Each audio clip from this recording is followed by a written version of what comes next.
Yes, I am Mark, your kind and generous dungeon master, and if you are sitting comfortably, I will begin again for the purposes of our YouTube viewers. It has been 10 months since the war with Urik. The forces of Hamanu, Lion of the North, have been soundly defeated, and Tyr has, at long last, truly won her freedom.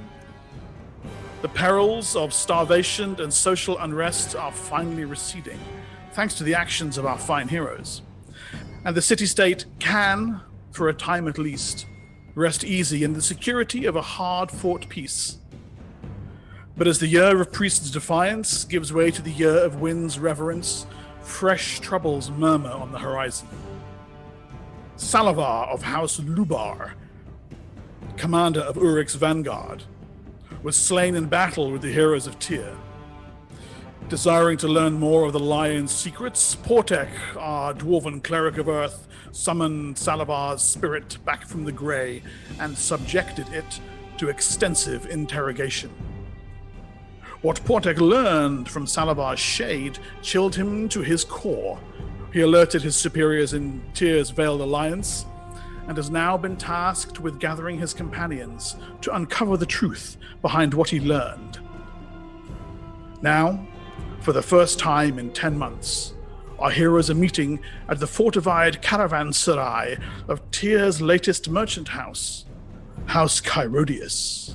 Each has been busy with their own endeavors since the war with Urik, but each has answered Portek's call, and now they come together to hear what the dwarf has learned, what fell portents were spoken by Salavar's spirit, and prepare for their greatest challenge yet under the unforgiving dark sun.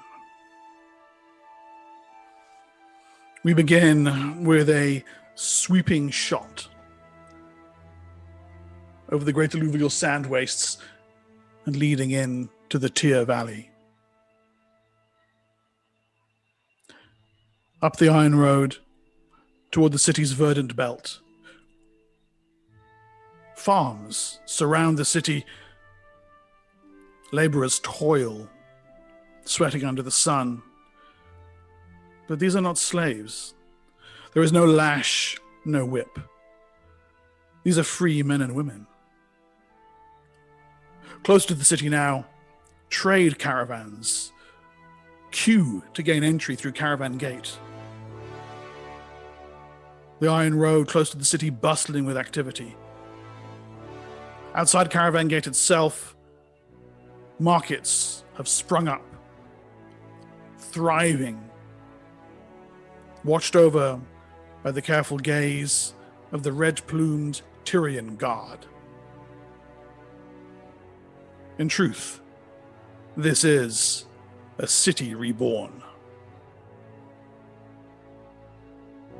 And we sweep away from the walls of Tyr itself to the aforementioned caravanserai, a fortified compound abutting what appears to be a kank farm.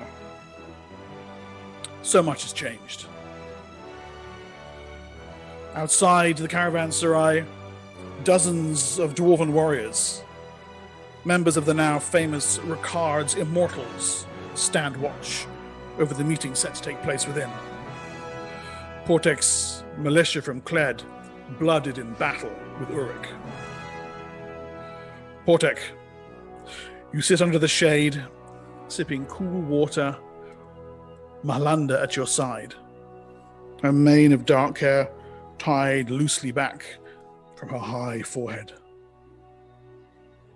You see, walking in through the gate, the tall form of Tik-Tik. And beside him, Constantine. The pair of them dusty with desert sand. Tik-Tik, Constantine, you've spent your time recently, Constantine, and in fact the entire 10 months for you, Tik-Tik, out in the wastes, hunting, killing, eating. Then hunting, killing, and eating. And after that, hunting and killing and eating. And then hunting and killing and eating.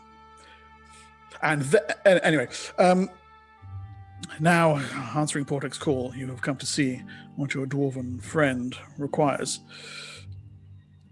His face is serious as you step into the shade of the caravanserai.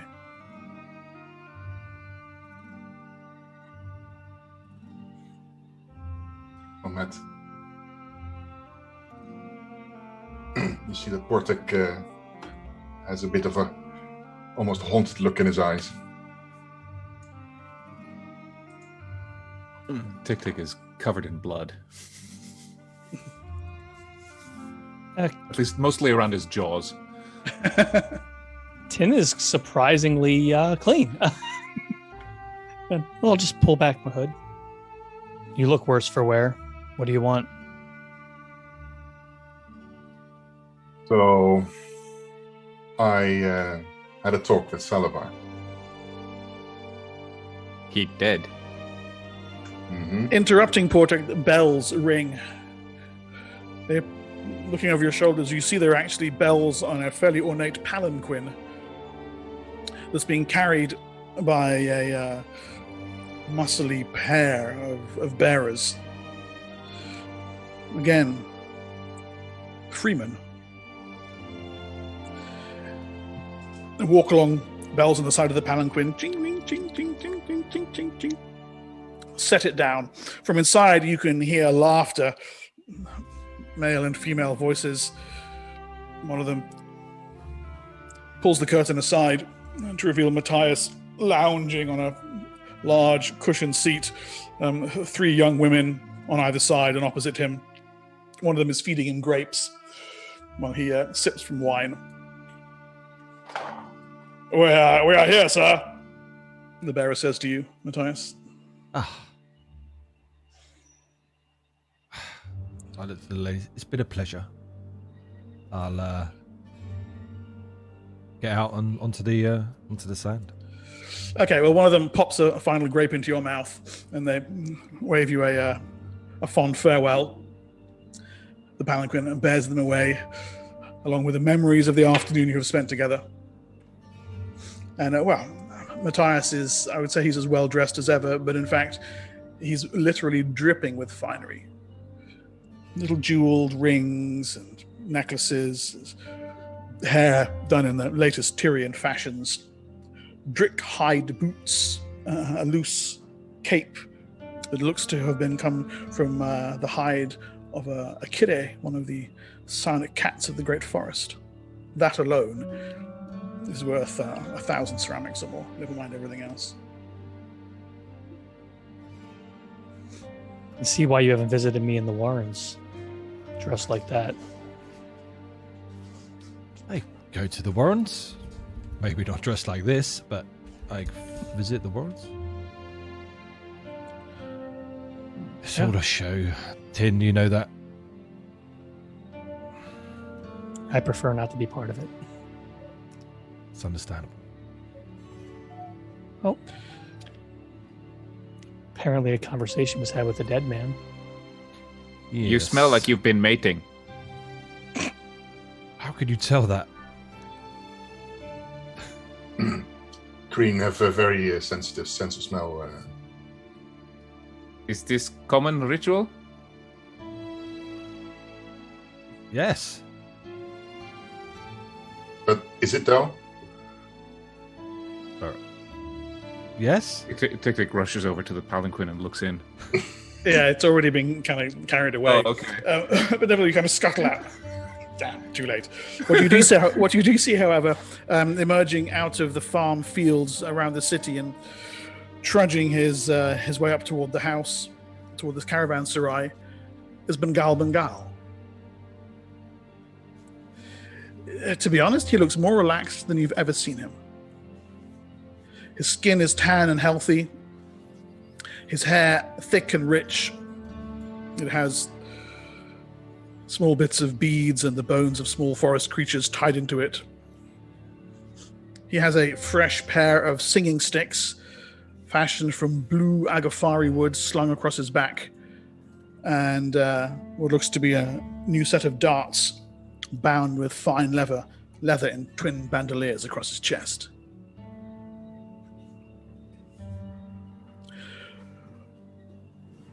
Bagal, the first thing that catches your eye is perhaps not Tik-Tik, but it's the banner fluttering above the caravanserai where you've been asked to meet Portek.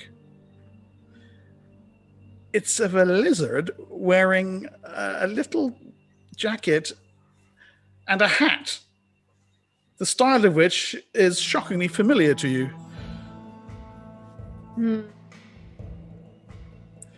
Tebow's hat, in fact. Yes, that's not concerning at all. Hello, everybody. You look well. Well, thank you. You also look rather well, in fact. What the hell has been going on here? I asked Portek to call you all here, Melander says. You may remember her as the member of the Veiled Alliance who was so instrumental in involving you in the conspiracy to overthrow Kalak almost a year ago. And here being where exactly? I mean, this is all rather brand new, huh? Somewhere secure. And she gestures toward Ricard's Immortals, the dwarven militia stationed outside. Your friend Portek here brought interesting news to myself and my companions. And I thought it best he discuss it with you, because I'm going to be asking you to look into it. Portek. Gal, you look good. Thank you. Don't take this the wrong way, but I wish I could say the same about you. Yeah, well, wait until we've had this conversation. You might look decidedly paler too. Where's Ra? I don't know. I was supposed to meet up with her once I got back. I thought she was with you. No, she's been here in Tyr this whole fraternizing. time. On the farms and working them, and she may be distracted currently. I don't know the game yet, but I'll find out. Okay. Okay. She's coming with us though, right? I assume so. Okay. So, as I already started telling Tik-Tik and Tin, I spoke to Salavar. The dead Salavar. Yes. Oh, cool.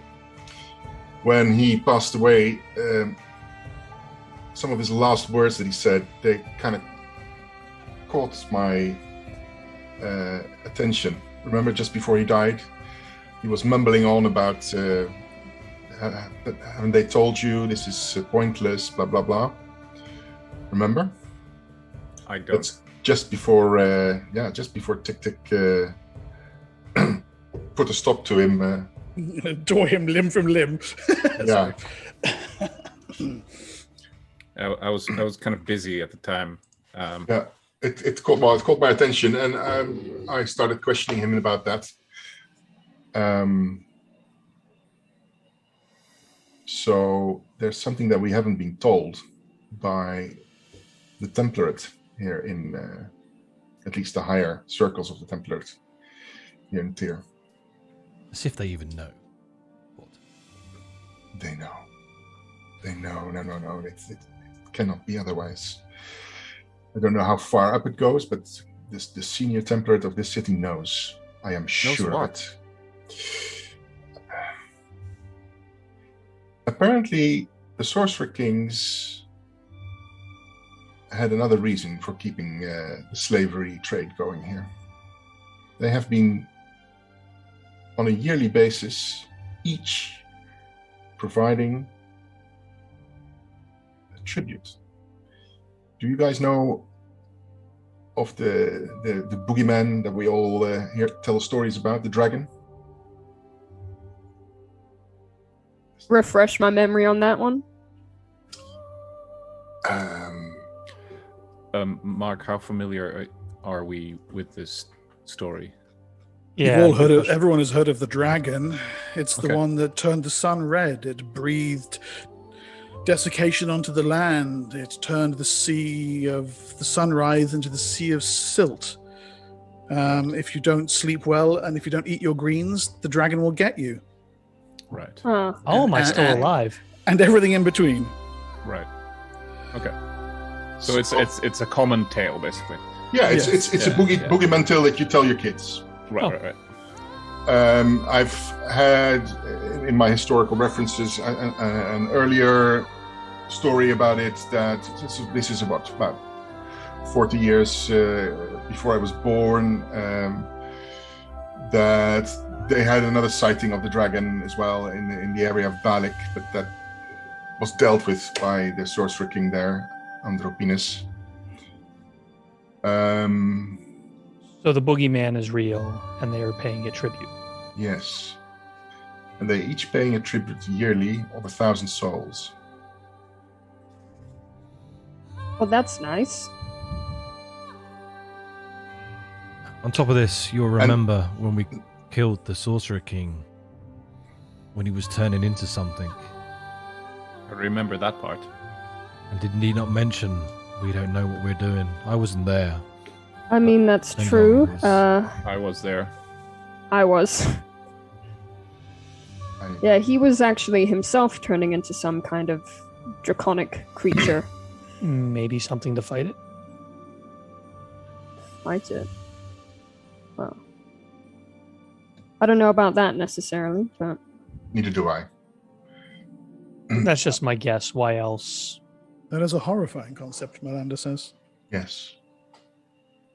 I managed from Salavar, who actually told me that both the Lion and his senior Templar are aware of this and make this happen every year, that the 1,000 souls, at least their 1,000 souls, are being brought to the Smoking Mountains, was that? Yeah, he said it was a place called the Dragon's Nest in the in the Smoking Mountains.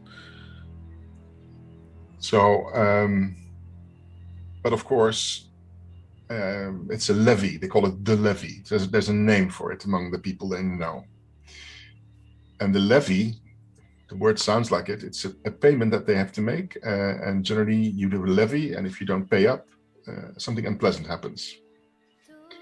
This town, our town, is not planning to make a levy, as far as I know.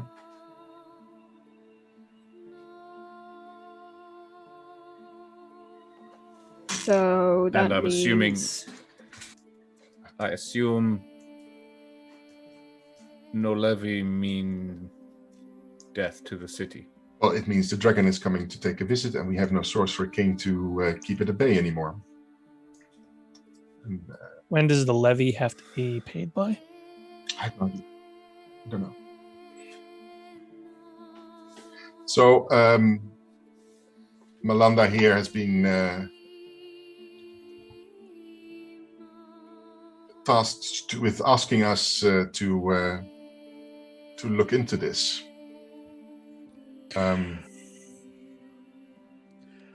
My superiors feel that the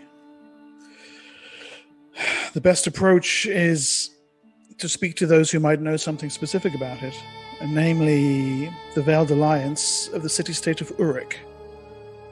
We do not know whether the levy even exists in Tyr. We don't know who among the High Templars know of it. Tithian is gone. When the war with Urik was at its height, he fled Tyr. Does this have something to do with the levy or something else? We don't know. We're working hard here to make inroads into the Golden City to learn what we can. We would like you to journey to Urik. Portek, Constantine, Mangal, you all lived in Urik for many years. Matthias, you are at least somewhat familiar with the city.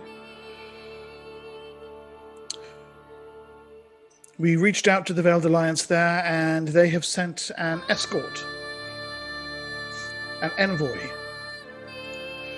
whom we hope will be able to act as a guide for you to smooth over your access there and ensure that you are able to contact the local chapter of the Veiled Alliance. And with this guide's help, make contact with them, learn what you can, and bring that knowledge back to Tyr. I understand this is a perilous request, returning to a place where some of you were slaves, and where all of you faced attempts on your life, yourself accepted, of course, Tik Tik. But we can think of no one better for such a task. No one better, or there's no one else? Same thing.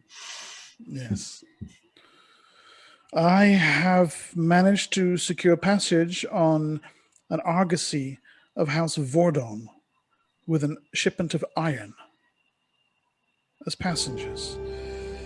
The argosy will be very heavily guarded, and access to Urik is almost guaranteed. They are very unlikely to want to turn away an iron shipment. Once you are there, of course, you would be on your own with the help of Kavas.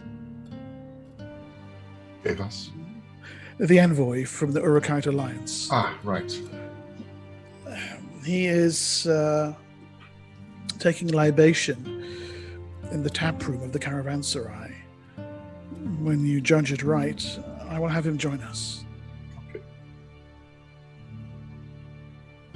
What say you? May the Veiled Alliance turn to you again in this time of great need? Vortak looks at all those present. It'll be fun. Well, I'm not exactly excited about going back to Urik, but sure, why not? I go what Clutch go. What the big one said. Oh, Just a reminder to the group here. This information that we have, let's not blurt it out. This is another thing. This information is dangerous information. It's dangerous for our health. People might want to kill us for it, for the fact that we know it and that we might actually be able to disseminate it. And it might actually cause a panic in this city. It will give an excuse to those nobles that would love to reintroduce slavery, because slaves you can send to their death. So they have a levy again. There's all sorts of repercussions if this knowledge gets out. We need to be very careful with that. Well, my lips are sealed. Well, I, for my part, am absolutely on board for this mission. We need to find out. It will be dangerous going back into the lion's den, literally. But we need to find out what's going on here. I have another suggestion that we might want to consider before we talk to our new envoy. And that is, we have an olivine stone. Remember? Yes. Didn't we bury it? I retrieved it and buried it somewhere closer during the last couple of months. Some more questions I asked Salavar about the olivine stone, and also about that defiler that came and visited us through the olivine stone. That defiler is called, was it Vormas? No? Vermet the Foul. The Foul, yeah. Wow, nice name. Yes. Well, he's a definer after all. He's actually the lion's favorite pet. And he is in possession of that other stone. The two communicate, the olivine stones. Another thing which is a fun thing to know, every time he disappeared, once we almost killed him, remember? I found out that a spell is cast upon him by the lion. That at the moment that might happen, he gets teleported back to safety, probably back to Urik. So would that suggest perhaps that the lion is always sort of watching and knows what's happening to him? Well, to his close people, yeah. And of course, there's plenty of spells that allow you to do so. Magic allows a lot of these things. A lot of psionics allows you to do the same thing as well.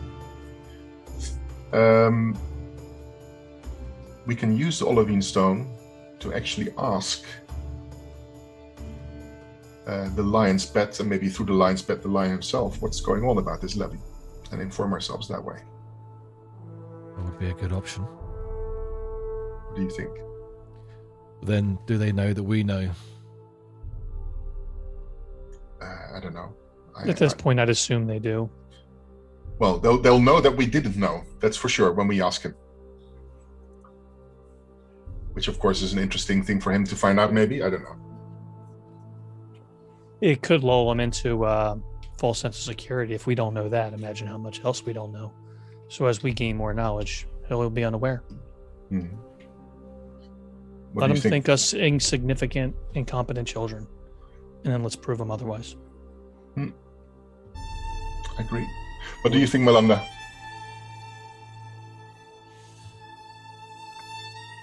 I would not trust the word of a defiler. Also, if we use the olivine, we cannot go to Urik. We can. Why not? Sorry, finish. Because they will know that we are interested, and they will track our movements.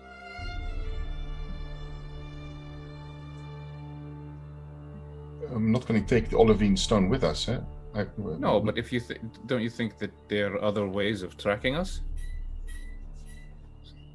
And why would they looking with magic eyes? Why do you think they would not be doing that already? I don't know. If anything, I would bet money. Good ceramic that they're pretty abreast of our almost every waking moment. You have bloodied the lion's nose with your audacious victory over his vanguard and Rikus's defeat of his army. He will be in his den, licking his paws. One would hope that an ancient creature such as that possesses the wisdom of his years. Or at least more wisdom than ours did. Yes. So could that Will be he the desire reason? vengeance against you? I would not dare to judge the mind of a sorcerer king. You're all powerful. You, or so you want everyone to believe. And then we, time after time, foil every one of your plans. We're basically essentially making a god bleed. If someone feels Yes. that god is weak, then you would remove the thorn that made you bleed. Yes, he has little to fear from his own populace, unless they were to get their hands on a heartwood spear. But he has something to fear from his closest neighbor, the sorcerer king Tektuktitle of Draj, who is a violent and despotic maniac, from what I have heard. Yeah. And we've made him look weak. Yes. We are putting the Tablelands in a position of turmoil. It has taken us a year for Tyr to recover from what we did that day in the arena. But the path to freedom and justice is never smooth. I think it would have taken Tyr a lot longer to recover if Kalak would have got in his way. So, This is true. Kalak would have killed us all. yes. We would be like Kalidne, an empty ruin in the desert.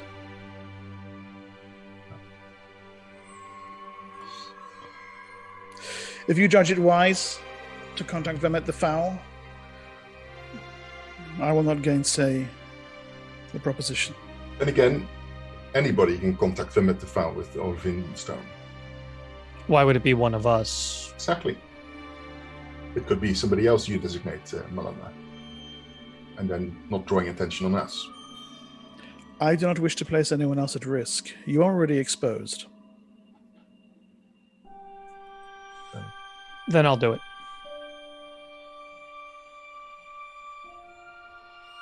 I've recently acquired something that may help. And I obscure my visage anyway. Are you saying you do that? You pull the veil over? Okay, so something really freaking weird happens. So I pull this veil right up over, and as I'm moving my cloak forward again. The guy who's sitting in front of you, Mission Impossible type you're shit. sure you know him? God, his name's on the tip of your tongue. Conrad. No, that's not right. Commodus. No, that's not right either. No, it's gone. Is Do it you know like him from Mission some- Impossible? You can't really remember where you know him from. And it's starting to weird you out. I back How away. did he get in here? I'm Portek has a good look at him. You've no idea who this person is. No? Very interesting. Does he And smell then at different? Does he smell different? That's a good question. Do I smell different? Yes, he does. Doesn't smell like anyone you know, actually. Malanda has stood and is backing away. When then you said you're pulling it down. And then I pull it back down. Okay. Can you Hey, Constantine, how did you get here, man? But were you just Where'd you go? what? And then, who's that I guy? feel like I'm playing peekaboo with my kid. Meanwhile, we have a cracking hype train going. Oh! Oh, do we? I've had Nice. to turn Twitch off because of my memory issues, so I will take your word for it. Thank you. Oh, what, you needed Train. reminding if you got bad memory or... So yeah, he'll pull it down. He reappears as he was, as you know him. Very Can interesting. you put it back up again, please? Yeah. Let me please have a little go to see whether I can penetrate this. I cast a detect magic spell. Yeah. Okay. So you Just can. one. Yeah. Immediately you can see abjuration magic swirling around him. Moderate Abjuration. strength. Yeah. Okay.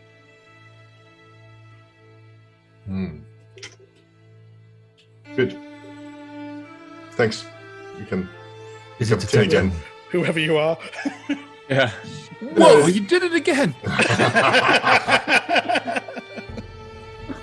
Don't they all look alike for Tick Tick? Bit racist. Okay. Wow. Well, I'm probably look a little different. I've spent time with him hunting and killing and eating, and hunting Yeah. and killing And eating. and eating. Sometimes we did it in a different order, though. Sometimes we would, yeah, Eat and we then never, but we kill. never ate then kill. I mean, that Or was, we use that the eating to kill. we're very efficient. Okay. Yes. Okay. And after a while, you got to throw in a bit of variation just to mix shit up. Mix it up. It was a couple months. Yeah. So- So if I'm usually obscure myself anyway, but with this, it may. I mean, I'll already be obscured, but it could just add a second layer. It might help. Yeah, I'm not sure whether he can penetrate it or not, but it's fairly strong. Be very careful with it, though. If we go to Urik, it is a magical item. It does flag. Oh well, then I'm just going to be a beacon of hope, aren't I? I'll have some stuff against to help you hopefully hide it, but it's not very strong. So let's see how that goes. Yeah, I think Yeah, that's not a bad idea that you use the stone. Just a big shout out to everyone in chat at the moment. We are nearly at a level 4 hype train already. A massive thank you to Whoa. Pat Draws, who just dropped 10 gifted subs. Thank y'all. And we got Nice. Awesome. Awesome. Liz coming in with 500 bits. We've got Mama coming in with 100. Penguin Boy with 100. Thank you, Mama. Mama with Super another Argentine 50. geil. Pat Draws with another 300. Yanarian with another 100. Hang on, let me just lift this up again. And also, I'd like to remind Loris everybody we do have that with a giveaway. gifted sub. Yes. We do have that giveaway. Put exclamation giveaway. I already have because Dwarf don't give a fuck. Yeah, you can't. You're on the thing. Durhaz with a 400 bits. Thank you very much, guys. Mama with Wow. another 81. We're very close to a Goodness. level 4. If we reach a level 5, that's $50 we'll give away extra at the break. If we reach a level 4, which is very, very close, that's a $25. So, again, massive thank you to you guys. Anonymous Cheer with another 100. God, I'm going to get buff at the end of this. All right, awesome. I'm gonna do it. Hold on, I'm I'm sending. gonna buff. There's. It's. I have to do it. It's the Mama unicorn with another penis. 100. Oh, God, I'm just going to hold it up, shall I? Pat Draws with Title another of your- 500. Jesus Christ, guys, you guys Wowee. are crazy. I'm just going to hold this here for a while.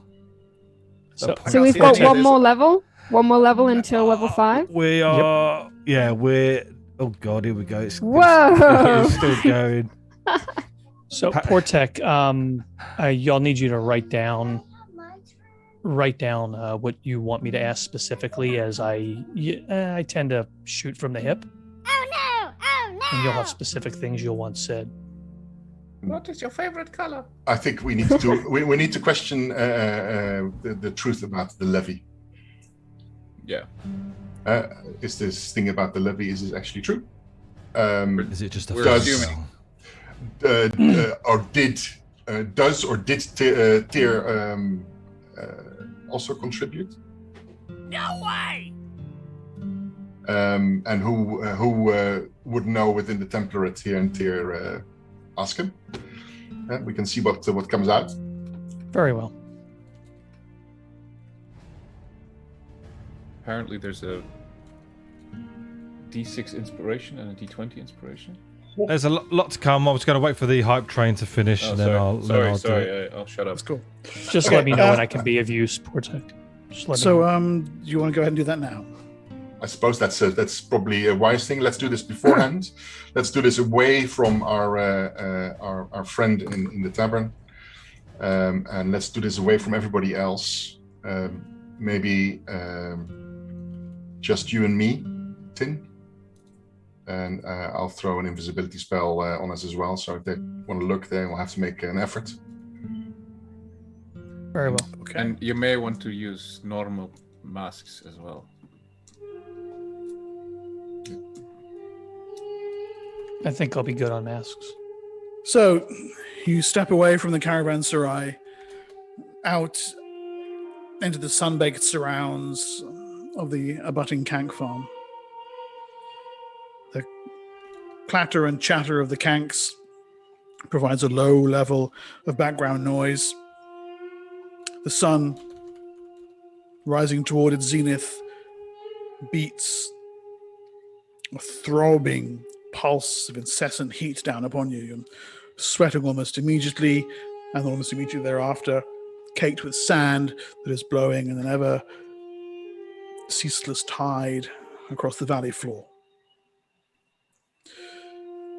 I proceed towards where I have secreted the stone. Okay. A small rocky outcrop of ground Portek leads you to. A few minutes of trudging across the desert and you're there. And then you just simply scoop it out the earth. I move into the earth. It's actually quite deep in. Okay. So, Tin, you are blessed with the sight of watching Portek quite simply just sink into the ground, as if he were descending into water. And he emerges a short time after that, with the green olivine stone clutched in his fist. I don my mask. I cast the invisibility spell. All right. Life energy sweeps from the surrounding desert into you. You see plants, tiny little desert plants. Their shoots wilt ever so slightly. And then as Portek maintains the careful balance of preserving magic, they are restored. The energy gathered.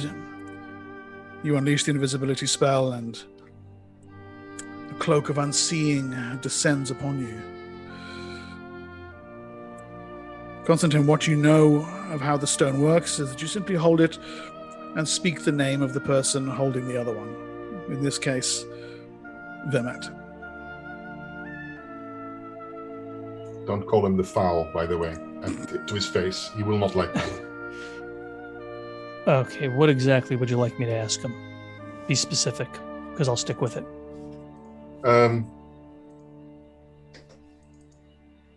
You can have a conversation. He does not like just questions. You can keep talking with whatever you want. We need to know about the levy, whether it's true. We need to know whether Tyr has been and is still contributing to this levy. We need to know who of the Templars here is in the know about this and is involved. And anything else you can get out of it is bonus.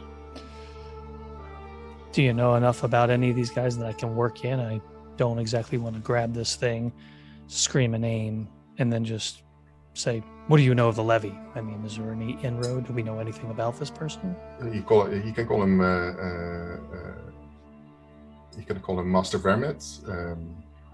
You can refer to that you have a question for his master, the lion.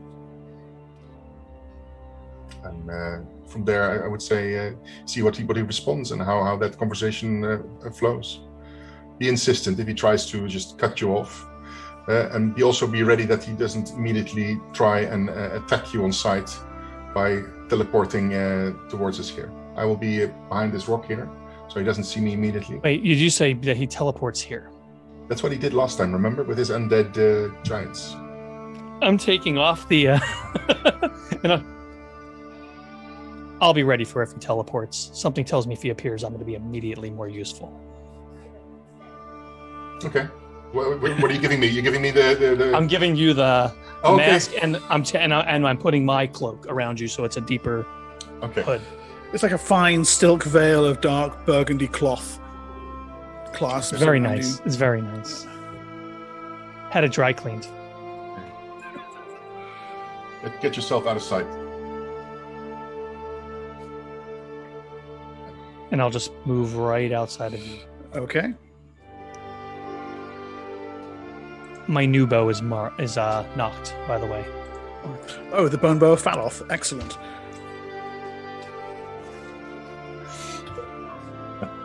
I kind of remember that one. Okay, Porty takes a deep breath. Holds the olivine stone. Master Vermet. There's a moment or two of delay, and then light flares in the olivine. You see a brief image of the Defiler's face behind sun goggles made of thin chips of obsidian. Who calls me? Show yourself. This is all you will see for now. This is Salavar's stone. That means you are probably a Tyrian. That is a correct assumption. What do you want, Tyrian dog? I have a question for you and your master. You question me? Then I indulge your curiosity. Speak, dog.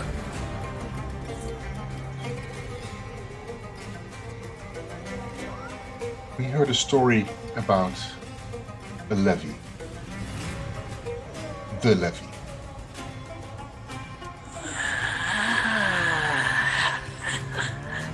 At last, the consequences of your ill-conceived regicide rear their heads. Look, you can speak about it long or short. It was either him or us. There was no choice. Had he won, we all would be dead.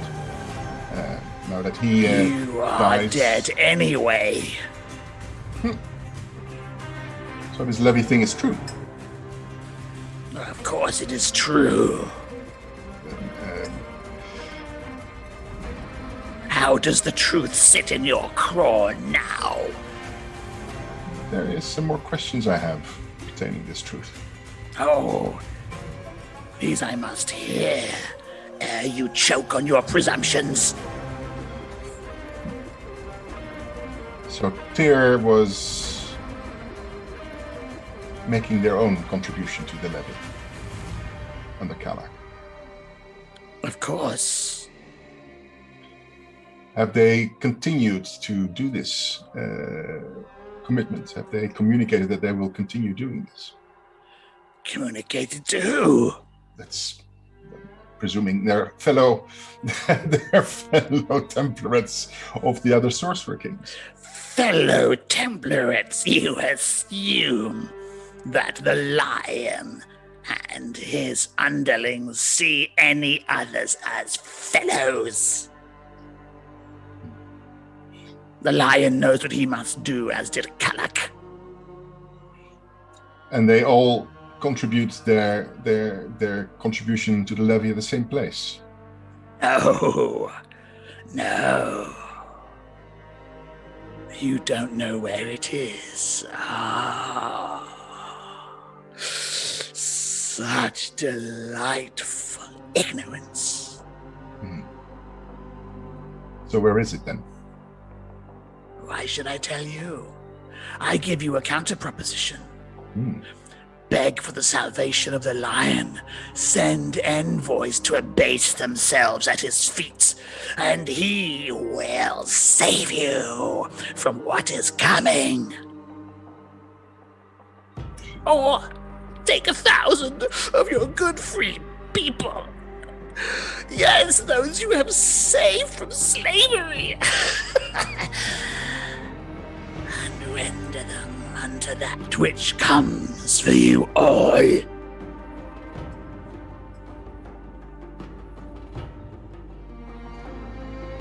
Which choice do you favor?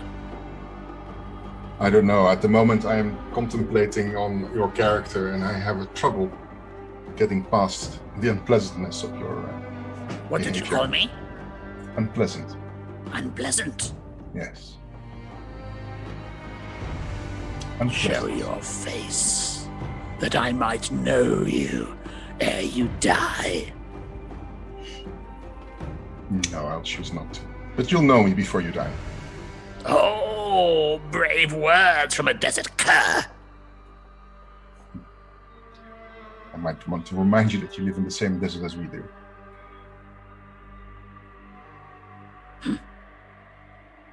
Well then, choose well. My master awaits your pleas. He longs to hear you beg for him to save you from what you have done. I have an inkling that your master would be much more eloquent in this conversation than you ever will be. But then again, he is your Find master. Eh? Out. Dog. Bye-bye. Then I presume you cut Yes. the connection. What a dick.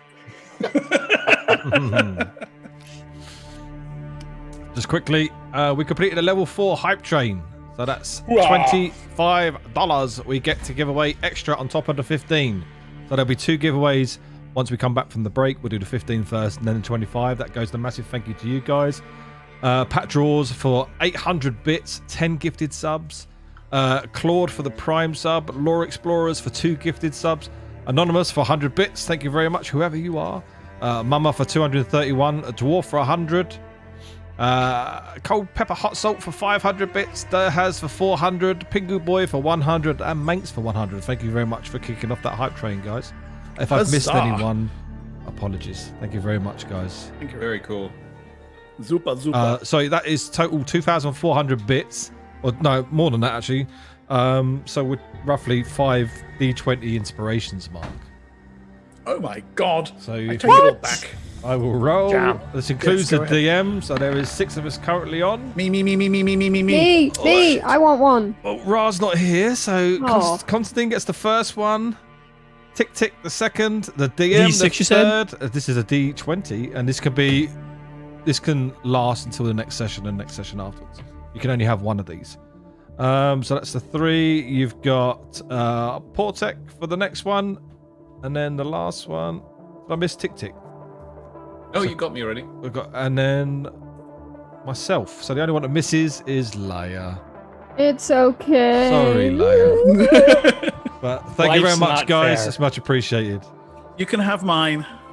Oh, No, you I don't can't. want Fuck your pity D20. Fuck off. I don't want your pity anyway. So I'll we all get my got own. we all got a D6, right? That's a D20. So I have to whenever rub it in. it's basically like a luck roll. Wow. So thank you very much, guys. Much appreciated. Thanks. Right, so you So two return just- to the caravanserai. Well, not immediately. I'll take the cover back from Portek. Well, wait, first, before you do that, I'm gonna get that stone back where it was. Yeah. Okay. I want. After he hands it back to me, I want to try something real quick. Would you be? You know how when you heal us, you say some words and then we're healed. Yeah. Can I try something real quick? I promise I will not hurt you in any way. Okay. Can you do the whatever it is you do? Which one? Which way? Where? What? And I'll cut my hand slightly and be like, "Can you Oh. heal my hand?" Oh God, yes. Sure. And as he starts to do that, I'm thumbing at the rope around like that holds my tunic, Yes. and I'm just going to and I'm going to use Curse of Tongues and see if I can silence him. Okay. Does it have a saving throw? Saving throw neg. What does that mean? Okay. Negates. Give me save against spells, please, Portek. Mhm. Oh, we're doing PvP. I cast Fireball. Holy! It's right. Yeah. Well, while we wait for that, guys, we are doing giveaways. Exclamation mark giveaway to enter. We are sponsored by Kraken Dice. It's not PvP. I asked. It was very nice. I told you when we heard. It's not doing anything.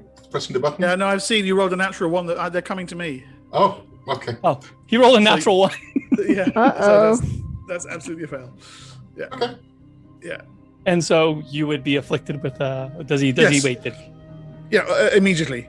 Your tongue is silenced. The spell falters.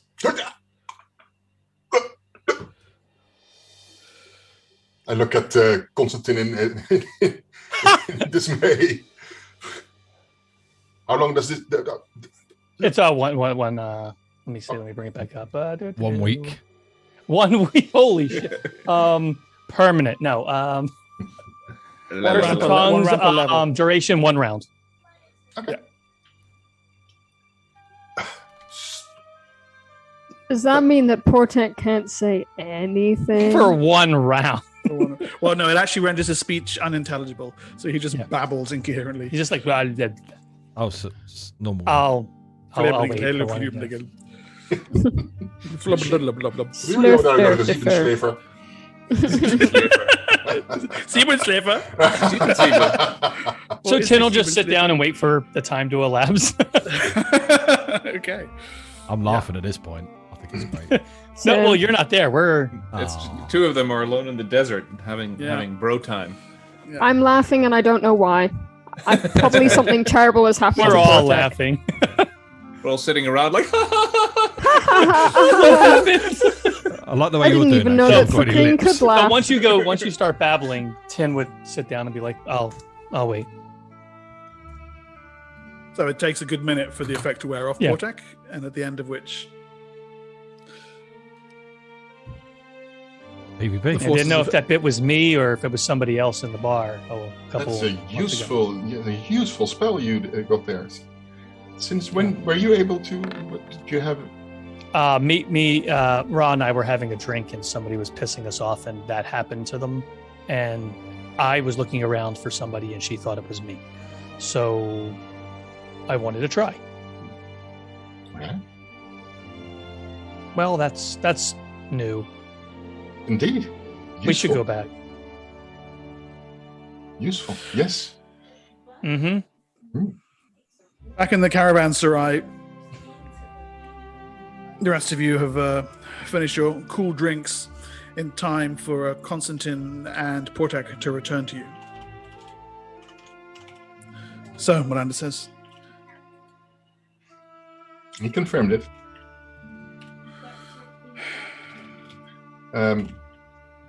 By the way, he's an unpleasant piece of work. I already thought so when we encountered him on the battlefield, but he's an unpleasant piece of work. What he also confirmed is that the location that they deliver their levy to is not the same location that Tyr delivers their levy to, apparently. We need to figure out who in our Template is in the know about this, because they probably will know about the location. Ferrying 1,000 souls somewhere, that requires a logistical operation, which I'm sure Kalak was not doing on his own. Tippion's not. no longer here, so who's now in charge? There's some other ones, but I have no contacts there, so...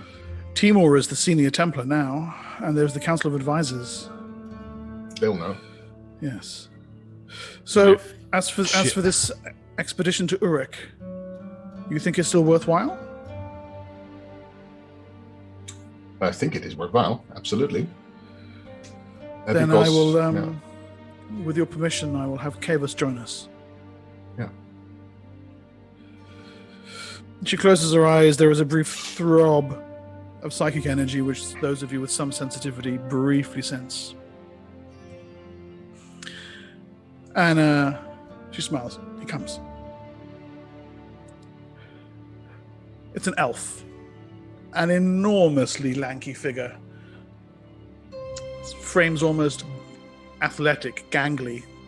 Tan skin clings tightly to it. Features are angular, small, barely visible creases at the edges of deep blue eyes set into a smooth oval face.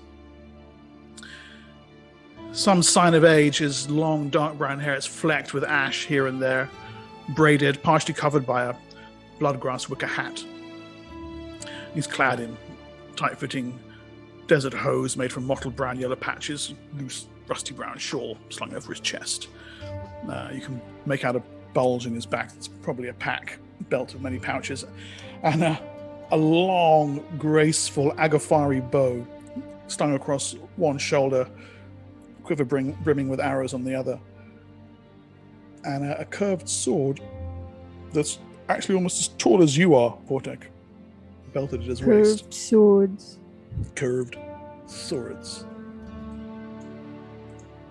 He stops in the doorway and bows. Malanda. New acquaintances. I am Kebas. It is my pleasure to meet the heroes of Tyr. Kingslayers. The thorns in the lion's paw.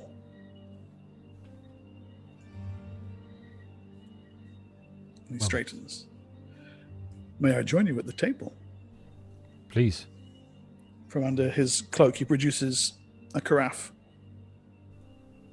I have brought the finest scuppernong. And before he sits, he refills your glasses with the silvery liquor. Oh, well, that's very kind of you. I thank you very much. Wait. Min. Formerly, yes. You'll know me now as perhaps the death dealers of the death dealers. I still prefer Min and Max. Yes, well, we all preferred it, but I must apologize. I have never heard of the Death Dealers. well, it's just a different name. We're practically the same. May I? He gestures to the seat beside you. By all means. Sits down, folding his almost impossibly long legs under the table. and takes a 1 sip from hour the scoponon later. I brace assure you to his health. that it is not poisoned. I drink it, yeah. Tin puts it to his lips, but doesn't actually drink it. Just I don't drink. Yeah, we know that. I would not expect one of the cream to partake. Of course. You see he's playing with a nice steel dart in his hands now, the hilt of which seems to be wrapped in fine leather, kind of flipping it back and forward. Hold on a second. Is that one of mine? Oh yeah, it is. I see. Like Very it, do nice. you? Yeah. Beautifully balanced. Kind of Uh-huh. balances it on one finger. Beautiful. Yep. Hands it back. Very to you. nice. Thank you. So, Vortex moves his chair a little bit away from. Yeah, I sort Tin's of, gonna I check sort all his of, belongings. I sort of give a look over to Constantine as if to say, like, can you watch this guy? And Tin is, as he always is. Good. Yeah, that's like my default state when an elf is in the Yeah, room. that's mine. That's always always just assume that he's using Dicky little observation. fingers. Yeah. yeah, okay. Melinda has, I suppose, told you of my purpose here.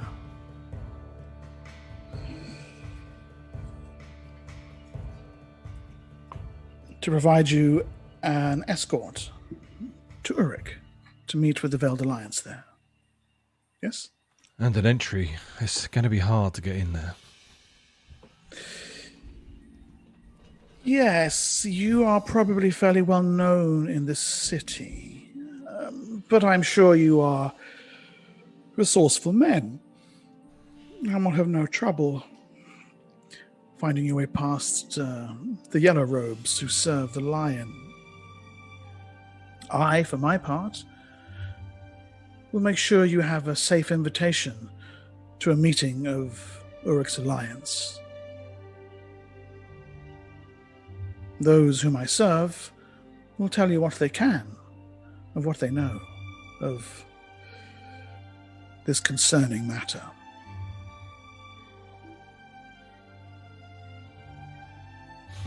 Sounds good. Melinda here tells me that we are to leave aboard an argosy of your house Vordon. Yes. Indeed. Good. Then I suggest you gather what belongings you have need of. I am already prepared for the road. I've been preparing some stuff as well. Then we can be away as soon as you are ready. Let's go get changed then. Mm-hmm. Good. You need to drop by your place, Matthias. Oh yes, I'm not going like this. Okay. Okay. Here, I have in my backpack a package. You can try it on at home to see. It's if we need it. The disguise. This is one of the yellow Templar robes that we captured during the battle. So if you might want to make use of it in Urik, then at least we have it with us. Good idea. That is a remarkably astute idea.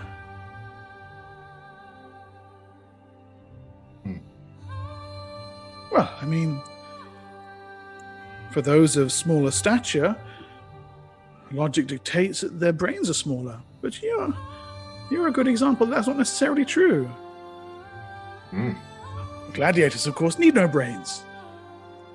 But, well, They do, Good however, company to need be their in. darts. So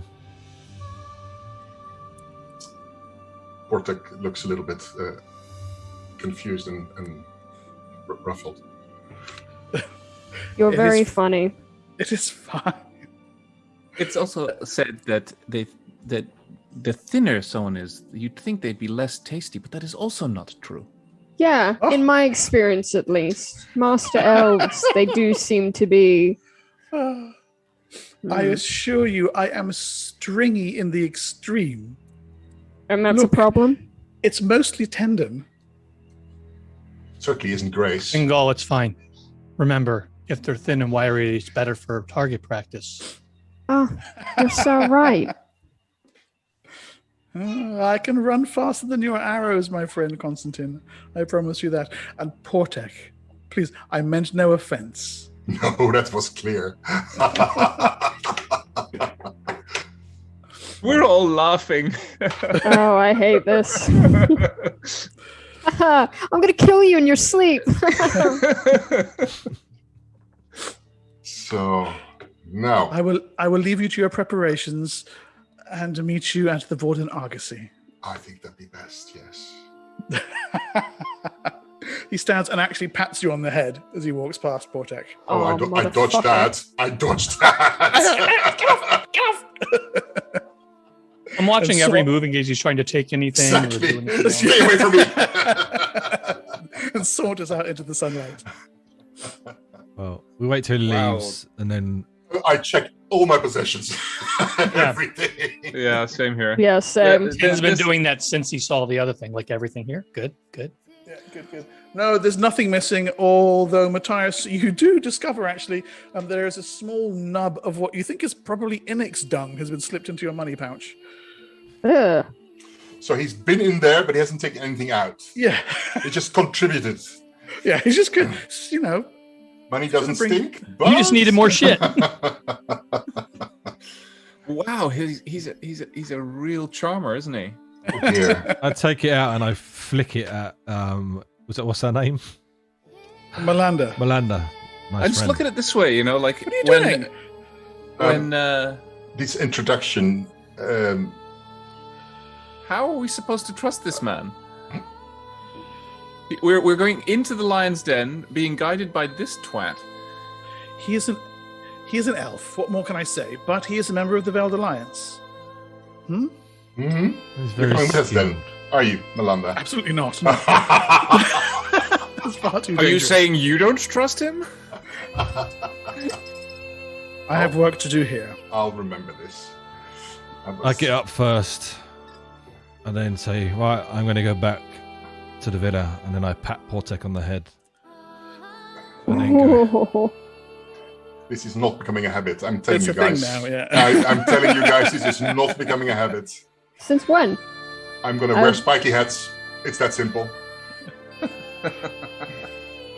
Okay. So, what preparations do you guys need to make before you? I'm ready to go. I prepared for this with knowing that we were probably going to go. So I need to I'm wait ready. a year for a harvest. on my new Like, farm. Mark, message for you in Me too. Actually. I'm gonna stock up on water and Yeah, I mean, trail same. rations, but other than that, nothing. Yeah, nothing needs to be done. Okay, cool. Let me. I'll just- go check. I'm going to check on Ra What are we? and find out what she'll be doing. And Tick Tick, can you meet me at my my place in the Warrens? I need help carrying something, and I'd like to not be probably killed walking through there with it. I go with you now. Very well, I appreciate it. We come back and meet each other out here. Meet at the villa. We can all. How- be fine. Okay. Okay, one question, very important for me. How are we disguising me? You don't Did have we to be need disguised. to disguise you? They wouldn't know you.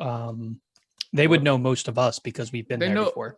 the bad defiler knows me. I attacked him. Probably not recognize who you are.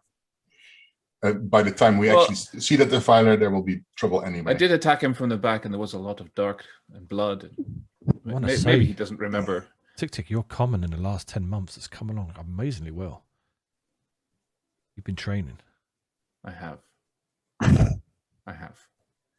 I've also managed to articulate M's and V's. So, I've Tick-Tick grown, will go I've, over grown, this. I've grown a pair of lips, apparently. They're not lips. I stole them. And learn to recognize elven sarcasm. Yeah. we can go to the my residence first, if you can even call it that, because it'll be on the way if we loop around, and whenever you're ready to go. This place that we're actually here, it is huge, isn't it? You built it. Your other character built it. You tell me. The caravanserai. My other character, I know. Yeah, it's but it's just Portek talking. It's a large setup. Yes. What is a caravanserai? It's like a place where caravans come, can host their staff and their members, can hold cargo, offers lodgings, offers places to do business. Look, a lot of these merchant houses, they have argosies. You don't drive an argosy into Tyr. No. So you park it somewhere, and you need lodgings, you need water, you need food, Right. and this is where you put your caravan. Basically, you park it here, and then you go into town. But you leave your camels behind, Okay, so it's outside the walls. Yeah, it's a big estate outside the walls. Yeah, and it's a caravanserai, and it's a kank farm. Gotcha. All right. So, did I hear that right? Then, Constantine and Tick-Tick, you are heading to Constantine's place in the Warrens. Matthias, you're getting some stuff from your villa. Okay, Matthias, what are you collecting?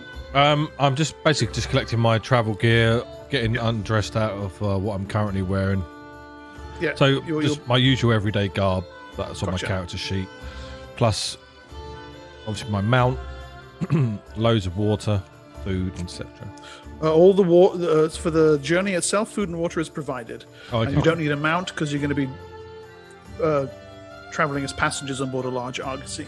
You can, of course, get supplies for the other end, if you so Well, wish. in that case, then I don't need to do any kind of shopping, really. The only thing that Bingar would like to do is sort of see what Ra is up to before we go. Okay, Tin was gonna go check on that, so you might as well go along to answer that quite quickly. Ra is overseeing the last phases of a food distribution program, which has been extremely successful so far, and when completed will ensure that food is spread into the Warrens from a number of distribution points. And with great regret, she feels that this is something she's been working on for the better part of a year, and is not really willing to abandon short notice. Right. So, Mark, I said we stop by my place first. So Yes. then I would use a. Hold on 1 second. So we go to my place and we get the Braxit shell armor. Half giant sized. And yes, right. Yeah.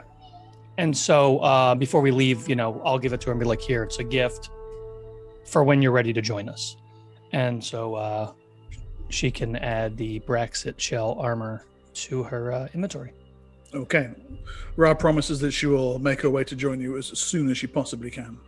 And I collect my bows, both of them, general weapons, and then like my odds and ends, grappling hooks, rope, stuff like that. Yep. Okay. All right. Within a couple of hours, then you are back at the caravanserai, where the House Vorden Argosy is going into the final phases of preparation for the journey. It is an immense multi-story affair pulled by a pair of mechalots. Well, you've seen these things before. Where are we? This here.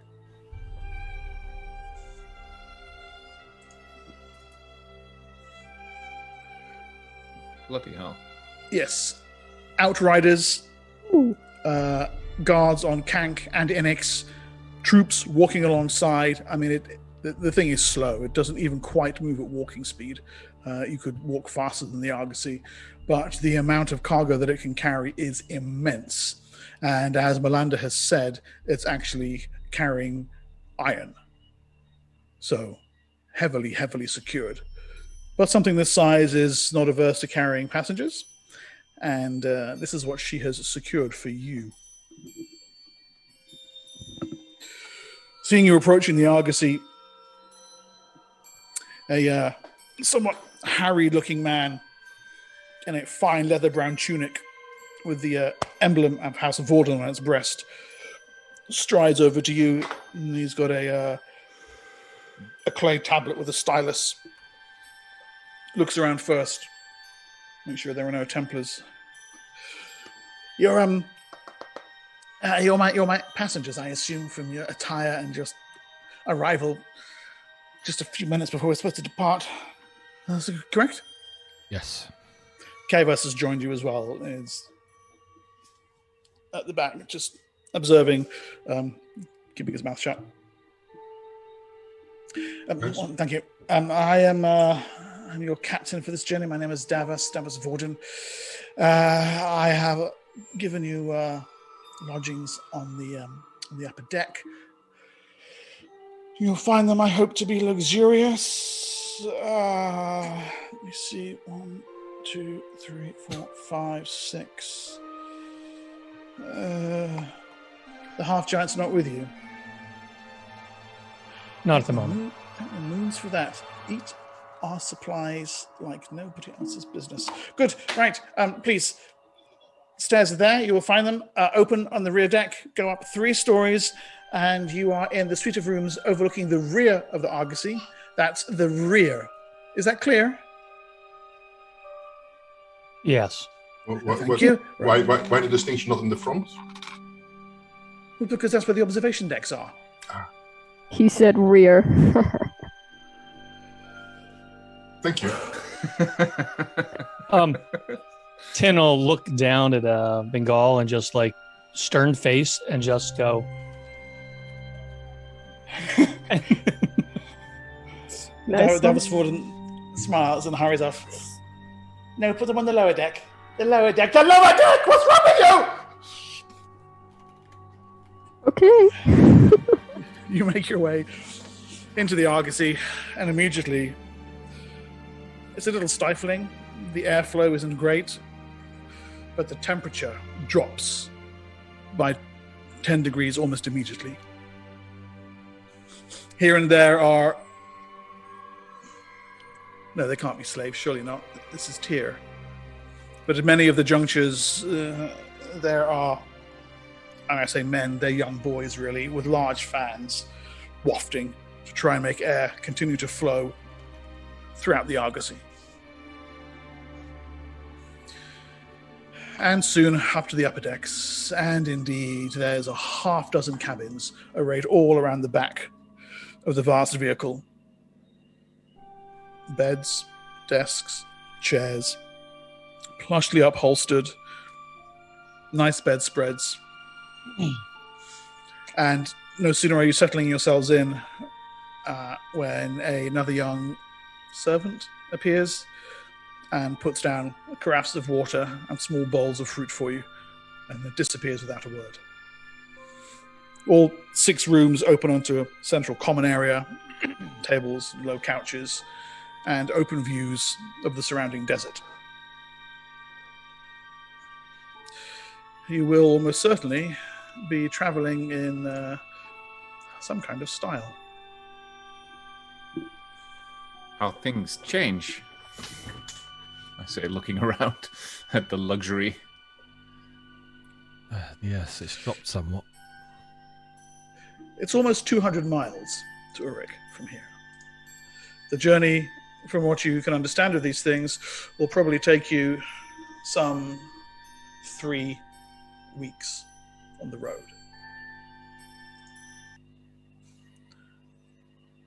Thankfully, the Argosy is underway very, very soon. The whole construction juddering as the mechalots begin their movement. The great wheels grinding against the sand that has scattered its way across the iron road. And from your position, you can see the city-state of Tyr receding behind you. Out of the Tear Valley you journey, and it takes a day or two to even get that far. This thing is almost agonizingly slow. But before too long, you're out and onto the alluvial sand wastes. I'll show you the map here, actually, to give you an idea of where you're going. More than once, Tick Tick jokes about helping to get out and push. Okay. Kavas picks up on this and adds the joke himself 3 or 4 more times than is probably necessary. On the 3rd or 4th time, he actually comes over and kind of nudges you in the thorax. Hey, we could push together. Get away from Our me. long limbs. Think of the difference we'd make. Could be the beginning of a beautiful friendship, don't you think? I don't think Don't you Mark think? heard it. I just look at him. Just completely featureless.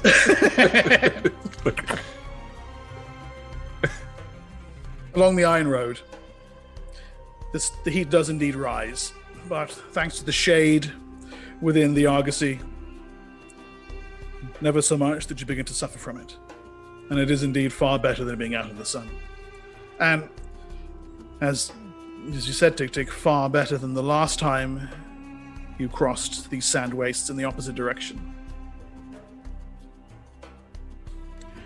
Rumbling down the Iron Road, past Fort Scones, and then east toward the canyon of Guthe. The desert disappears in the distance in all directions. If there's any opportunities to hunt along the way, I'll do so. It's easy for you to hop I would out join and- him. Yeah. Get some I would fresh meat for the not. Argosy, and maybe that'll boost morale or something. Absolutely. Oh, we'll do some performing stuff. No? Sure. Whatever we catch, I would definitely be ripping apart. They can have the meat, but if there's anything of value, we would see what we could do with it. Good. Some fresh meat is definitely welcome. And Tick Tick and Constantine, this not only boosts morale, but also boosts your standing somewhat on the Argosy itself. You find yourselves in the receipt of a few little gifts here and there, a nice obsidian knife, an extra carafe of broy is left in your quarters one day. Nice. And Matthias, of course, if you even want to go ahead and make me a performance roll, you can Sure. even make a little bit of money. Yeah.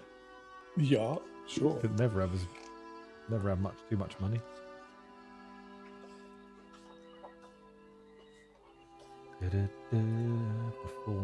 Performance. I didn't even have my character sheet open. You haven't even got the character sheet open? I have now. Okay, that's it. No money. Jesus Christ. Double money for you. Your character sheet is open. It is. I see that. I'm taking it. Yeah, so let's Look make at it. that. Look at it, it's there on the main screen. Wow! Look Whoa. look how much stuff he has. That is- Wow. Mark, question. If I'm using my animal lore and to kind of, rip these things apart and get out any good bits, Yes. do I find anything? You want me to roll for that? Go ahead and make me an animal lore roll, please. Sure. Okay. Spleens. Spleens, yeah, nice. So you can make that the ingredients for, shall we say, 4 doses of whatever herbal concoction you would normally make without needing to acquire supplies. So that's for free. Okay. More drugs, probably, you filthy pusher. Listen, is there anybody on this trip that would buy those drugs? There's only one that wants to buy poison. Because I'm making drugs. We're and I'm selling looking all to the sell drugs. those Stay out drugs. of it. Poison. I love how they're trying to be room. surreptitious drug and poison sellers on an Argosy that has maybe like 100 people on it in total. Yeah. Everyone's got like 5 doses of poison. Yeah, but these each by the stims, time. I mean, look, these stims are not going to sell themselves, and we need stuff. Can you peddle your drugs elsewhere, my guy? Not on Why? a- Are you I getting don't- into the here's- trade? No, Are because you here's, beefing in my turf? here's the problem. I don't want to be on an Argosy full of just drugged up crazy people on our way access to to poison. Urik of all places. First off, he's coy about this shit. Do you even know he sells drugs? Because if you do, you might be buying. I really am not. I don't know what you've heard about me, but I'm a gladiator. And us gladiators, we don't need stims to win. Straight edge. Straight edge, bitch. I can tell you about a couple of your friends then. Yeah, why can we see your veins like that? Why are they popping so? Because you forgot to take off your tie knot. No. So yeah, I would actually make 2 stims while I'm there, and just to sell to get a little bit of extra money if it's available. Yeah, for sure. There's absolutely some of the guys on guard watch are really happy to take these off your hands. Just to give that little bit of extra edge on nighttime patrol. They're like, as an and the other aside, two, just I'll as hold a on to. disclaimer, Lawful stupid says drugs are bad. Don't do drugs, kids. Drugs are bad unless We're I'm not selling them to condoning guards. drug use here, all right? Did you Unless just they're do a keeping you PSA alive. on a Dark Yes. Sun game? Yes, man. So that being said, I am keeping enough components for 2 things at a later date. Drugs are Good bad, okay? Okay. Drugs I have to look up bad. how much did I make on my stims. Don't do what drugs. do we got? This, Oh my God. this message's brought to you by Dark Sun. So that'll be for the 2 of them. That'll be 16 ceramic pieces. You managed to sell them 16? for. Yeah. These guys don't have a lot of money. You're having to give them bottom market rates, really. But Considering that Tin's probably walking around listening for any kind of information, having a couple of the guards given cheap stims is totally cool. good. He's definitely a pusher. Okay, good. Yeah, Then I rolled a It's a 12. gateway drug, man. yeah, there's a little bit of curiosity about who you guys are, because it becomes clear after just a few days out on the road that you don't actually behave like most of their regular kind of high-paying customers. You mean And- we're fucking nuts? Selling drugs. And it doesn't We're take selling too drugs long and hunting. We got before problems. the rumors to start that you're some kind of covert strike force, or that you're perhaps secret agents for the council. Mercifully, nobody seems to peg to the actual truth of who you truly are. Can I go around saying a rumor that, like, I'm just a big shot gladiator and this is my entourage? Yeah, absolutely. That's immediately. That's what I believable. do. That's what I do then. I'm like, oh yeah, you may have heard of Min and Max. Decided to go solo. It wasn't exactly working out, and these guys, well, they keep me on the straight and narrow most of the time. Funny. So that then becomes a prevailing story because enough of these people have actually seen Min Max fight in the arena that day. So by the time you're actually approaching the canyon of Guthe, a several mile wide rent in the bedrock of the tablelands across which a single natural stone bridge passes. The rest of you are being fact referred to as the entourage. By the way, while Bengal is spreading this rumor, Tik will literally be in the background making cricket noises. Well, rubbing your Yeah. Oh yeah, that's my ambiance. I can't go anywhere without it. Like nobody recognizes Tik at all. no one knows who he is. That being said, there's not a time that Tin's taking down his cloak, and he is always bundled up with at least ready to fight. All right. So how long are we in here? Okay, so it's going to take you about 11 days to reach Silver Spring, which is about halfway. I don't know if the map's visible on screen. That's Oh That's over dear. here. 11 days of signing autographs. Ugh, what a Yeah. wow. Did you say I made any money, Mark? Sorry, that part was missed. Yeah. Let me see what your roll was. Yeah, you've pulled together 24 ceramic pieces. Thank you.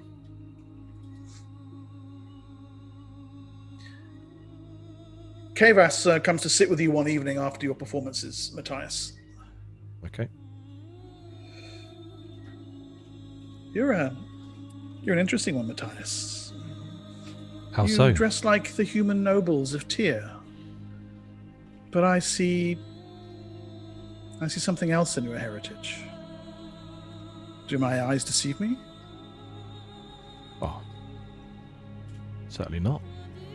Are we perhaps cousins? Of some standing, yes. I'm half elf, if that's what you mean. You're a man of insight.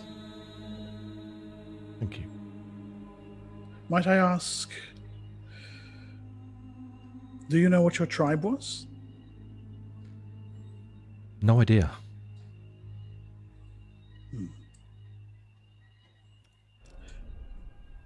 An elf without a tribe. That is a sad state of affairs. I have a new family now, though. He actually looks away. I envy you. Why does this sadden you?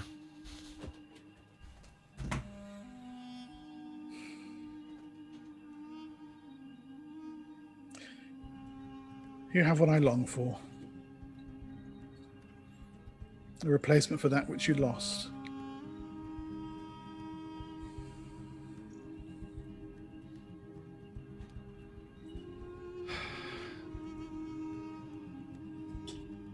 I'm not But sure there what is I can joy add in to your that. heart. There is now, yes. Before I was just...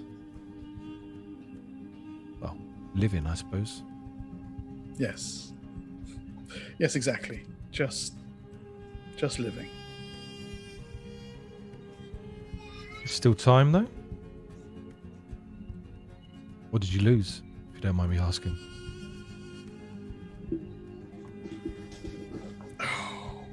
It is a sad tale, and one for when we have drunk more Scuppernong, I think. He stands. I'll happily listen when you're ready. Thank you, Matthias. The short answer is everything.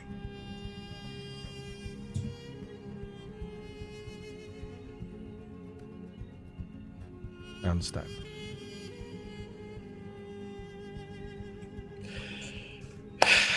Anyway, the moons are still in the sky.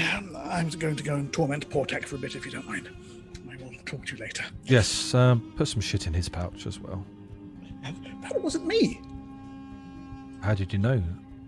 I was blaming you. Portek's not here. He's Portek switched off his camera. he's gone. Me? I'm good.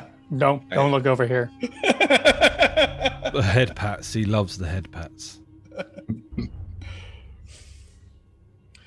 The Canyon of Guthe takes the better part of the night to cross. It's the morning by the time you're on the far side.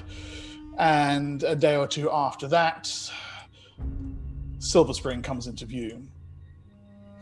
At the junction of the Iron Road and the Great Road that runs north and south, there's an oasis here, walled off, where a tribe of elves have actually settled down to claim the oasis and a silver piece from anyone who wishes to water there. The caravan stops and will remain here for a day while they take on fresh water, fresh supplies. Davos Vorden tells you are more than welcome to dally at the oasis if you want, but they will be leaving very promptly in the morning, and he suggests that should you wish to enter, you do so with caution. As we all know, you can never trust an elf. If anyone wishes... Yeah, exactly. Slippery bastards, all of them. If anyone wishes to go and involve themselves in goings-on within the oasis itself, please let me know. Otherwise, you can enjoy a nice, restful day, sunning yourselves on the upper deck of the Argosy, signing autographs, and be underway in the morning. Tik-Tik is not going to go to the Elven Oasis. I put a bag of my belongings with Tik-Tik and ask him to take care of it while I go and have a quick look. Okay. All the stuff that I don't want to get stolen, basically. Could you see if they've got any unique items, maybe? Mm-hmm. But maybe you should come because you have a better eye for those things than I do. And you're an elf. You probably get better along with these guys than I would. Very well. I'll go with you. Make sure that nobody stabs you. Bengal? Yeah, there's no way in hell that I'm going inside an elf city. I'm just gonna stay here and mind my own goddamn business for once. I hide all of my money. Where did you do it? Bingo, bingo. Well, okay, so you leave the Argosy to one side. There's another one, looks like from House Shom, an immense, gaudily over-decorated thing with more guards than anybody needs for an Argosy stationed outside. A few smaller caravans of Kanks and Inixes. As you can see in the picture, the walls of the surrounding the oasis are pierced by gates, currently sealed. A couple of elves on top. As the four of you approach, Kavas notably, similarly, no, I have no wish to go there. One of them calls down, "Welcome, travelers! You come bearing silvers?" Yes. Of course. Yes. It is a silver each. Take out a silver piece. Okay, the elf leaning over quite simply vaults over the edge of the wall, drops almost 20 feet down to the bottom, lands nimbly. Place it in his hand. Yes. Mark it off my Likewise. Bingle bangle. I don't think Bingle was staying with me. I'm not coming. You There's you no weren't going, way. of course. So it's They're the two not of you, having my silver. yes? All right. Hence So- surprise Yeah, and fuck off. shock and awe that that he's not going. You have never seen silver pieces disappear so quickly. And the gates swing open, and inside it is a gaudy array of tents, a few old stone buildings surrounding a brackish, muddy pool of slightly foul-smelling brown water. In other words, a perfectly normal Athasian oasis. The overwhelming aroma of cooked meat, heavily spiced, spilled broy, heavily spiced, and singing elven voices, heavily spiced, reach your ears as you make your way into the bazaar. You are accosted from all sides by those wishing to gain your custom, to sell you this latest trinket retrieved from the ruins of Caladnay, that most rare of plumed birds from the Crescent Forest. Do you want to buy? Do you want to Observation buy? is up, by the way. Buy? 100%. Tin is watching everything about the three of them to make sure that nothing goes missing, and if anybody's watching them. I'm also doing Okay. the same. And before we went in, I would have liked to cast Detect Lie. Okay, don't lie. Okay, right. I'm- I'm casting a detect magic. Okay. Yes, we want all your magic items. I'm casting Watch Our Asses. Detect light and detect magic. Fine. What are you guys looking for? Magic items. Magic items. Okay. God. No, I'm just looking for anything interesting and to get to know the place. It's an elven place, so there might be some spells to be had. You never know. Yep. Tin's looking for anything that would make him more efficient in terms of infiltration and or dispatching. Okay. Okay, nice. You said spells, and Matthias, you said magic items. Yeah, just stuff like that. Interesting stuff like that. Okay. All right, Portek, you can see straight away a stall not far away with obsidian orbs hanging within a tight net of giant hair, sitak feathers, what appear to be various types of gemstones and cut crystals, a variety of spell components, probably likewise selling spells. A pair of tall blonde elves, they look to be sisters, see you looking in their direction. One of them looks around while the other one beckons you over. Okay. Mm-hmm. Dwarven Master, you seek something a little special, Maybe. What might interest you in? Components? Or something a little more immediately efficient? And she runs one long finger down the chain of obsidian orbs hanging in in the giant hair. I could transcribe those orbs into a book, right? Just out of character question here. Yes. That spell, yeah, right. Yeah. I have a look at those orbs.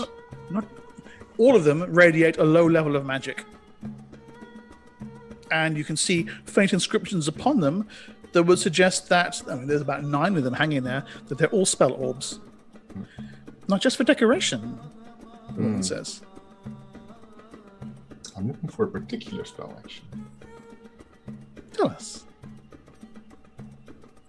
It's called Proof of Teleportation. Oh. I'm afraid we don't have that. Yes, we do, her sister says. No, we tried to find it and you could... I found it. You didn't, because you're slow and stupid and fat. I am not fat. No, but you're slow and stupid. Kind sir, the other sister says. I have one copy of that. She rummages beneath what appears to be a pile of carpets and produces a box. Opens it, and there are 2 orbs inside. She points to the hanging ones. Those are trinkets and bric-a-brac. This is the real thing here. We know a preserver when we see one. Here. She produces it with a flourish. You may wish to inspect it. Of course, thank you. I have a look at it. You can see the subtle inscriptions around it that suggest a strong spell.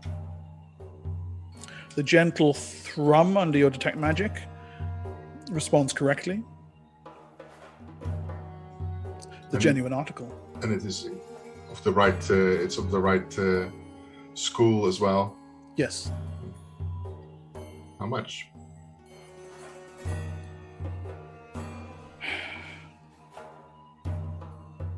$20 gold.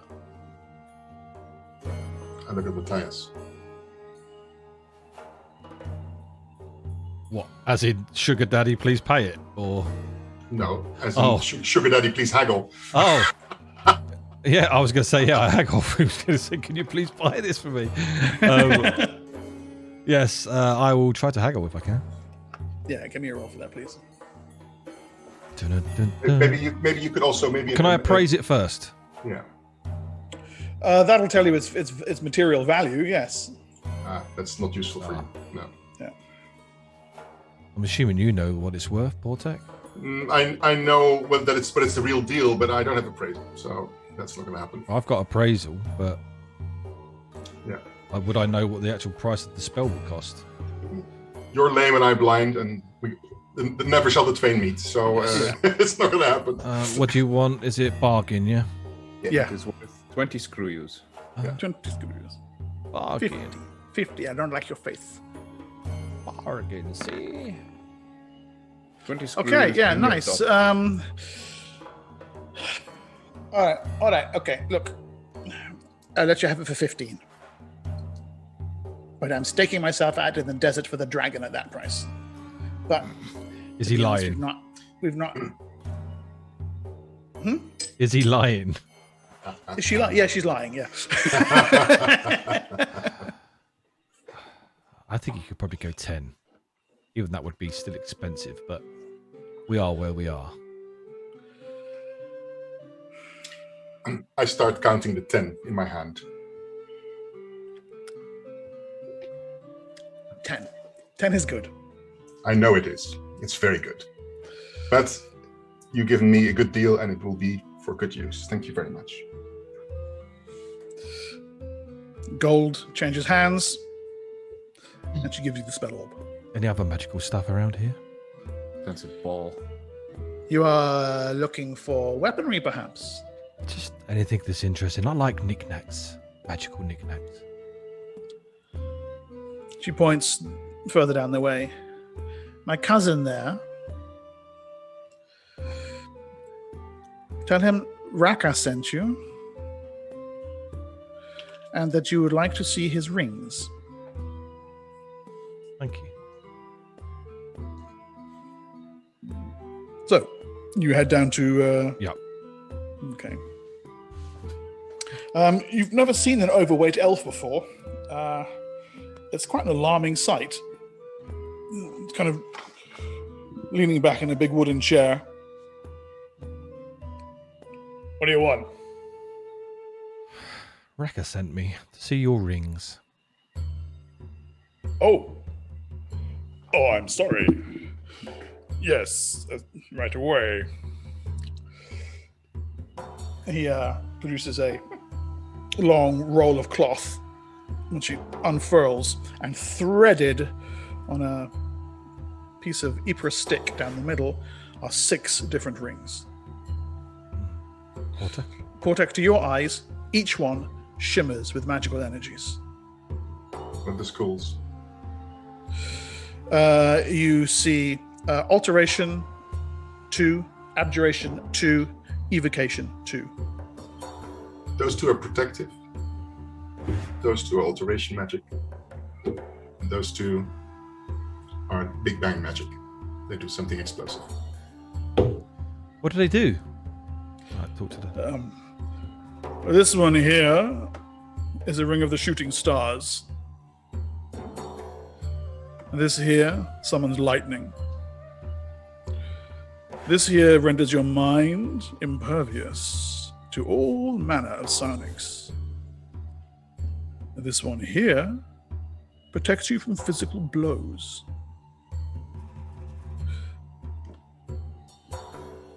These last 2 are fakes. They're there for the unwary. But Raka sent you, so I'm telling you the truth. Is he? You're not detecting any lies. What are your prices? Oh, which one are you interested in? I could not let any of them go for less than 25 gold. The mind one is very, very nice. And also He the slides it physical off. harm. Try it. I try it on. Tim would chime in. Yeah, the mime will be good considering that's what they use on me as I'm blasting them from afar. It fits well. It's a silver band with a single blue stone set into it. Said blue. You had me at that. What does it do? It just protects me from psionics. All psionics, yes. And the other one, the physical form one, is what? Sorry. Protects you from physical attacks. Is that like a DR? Is that like a AC bonus or is it a damage reduction? Try and see. I'll try it on. Okay. It's not as good a fit. Simple band of copper. But it's not like it's going to fall off. Certainly if you put a glove on over the top of it or something. I will sell them both to you. Why do you not? Why take both? Let us say 35 gold for the pair. And what does the physical one do? Sorry, Mark. Protects you from physical blows. What? Outright. I punch him, Matthias. I give him a nice kind of like punch to the side. Not to see what happens to him. Tim punches you in the side. Stab him with poison. That escalated quickly. Yeah, gentlemen, come. I have not all day. I have some important sitting around and eating to be doing. I punched him. Did he take any damage? Is it? I mean, physical damage. Is it against blades, pierce, or is it nothing, or is it just literally blood? When an enemy strikes you with lethal intent, the magic of the ring is activated. I have given you a good offer: 35 gold for the pair. Come. Is he telling me the truth about the ring? You detect no lies. Let's have a look. I barter then. I offer him. I offer him. I offer him 20. I offer him 25 gold for both. 25 for the pair. Yeah. Can you make me a bargain roll for that, please? Holy shit! That'd be a hell of a roll. Where is my sheet gone again? Hang on. You just can't get the help these days. Bargain roll. Oh, look at that. All right. You are clearly a man of discerning taste and exquisite business skills. Give me the 25 gold, and may the moons damn your eyes. I scrap off 25 gold. Okay. Is there any other ones we want here? What are the other ones, Sue? Lightning? Lightning and shooting stars. They're like mini fireballs. They're very nice rings.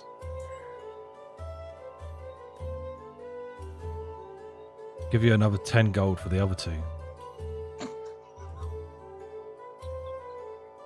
I will take 20 for the pair.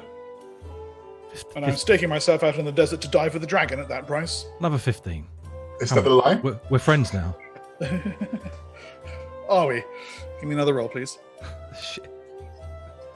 Friends now. We're friends now. We're back. We have to established a family. rapport with our witty banter.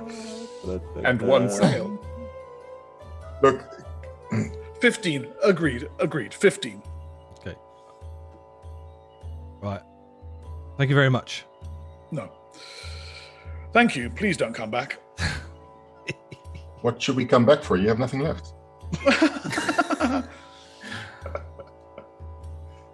Thank you for your kind Thank you. and service.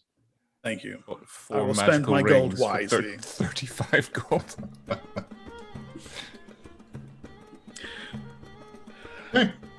I'll say to Matthias, can I pay you over time for that one so no one can get in my fucking mind again? I bought that for me, my friend. Oh. I bought the others because I thought that the others might be useful for other people as well. No. But I will need recouping. 35. How many ceramic is 35 gold? 3,500. God, I nearly marked off 40,000. Yeah. You see how too much money people have around here? Yeah, I know. Seems like a rough problem. Right, my new total. Okay, thank you very much. Let's get the hell out of here, I would say. Okay. Did I find anything while I was walking around with them for my stuff? Rather unnervingly, there's an elven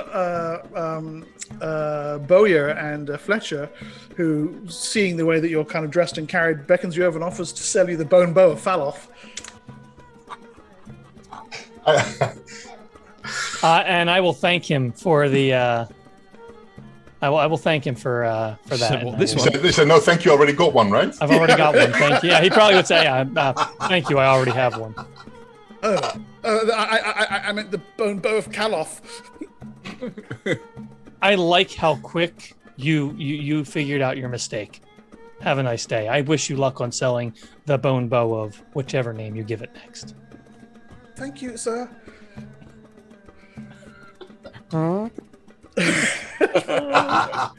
Yeah. Okay. All right then. Bagal and Tick Tick, your friends return to the Argosy. While they're away, by the way, Kavus offers to teach you a dice game called Hawk's Gambit. I'll play Hawk's Gambit with him, but I don't gamble because I have no money. I literally have no money. Well, then there's no point playing. I'll play, and I'll play for me and Tig Tig. Don't worry, I got you covered, bro. Cool. Right. Tick Tick Yeah, says it's how cool now. He's been hanging around with humans too long. Here is how it works, Kavus says.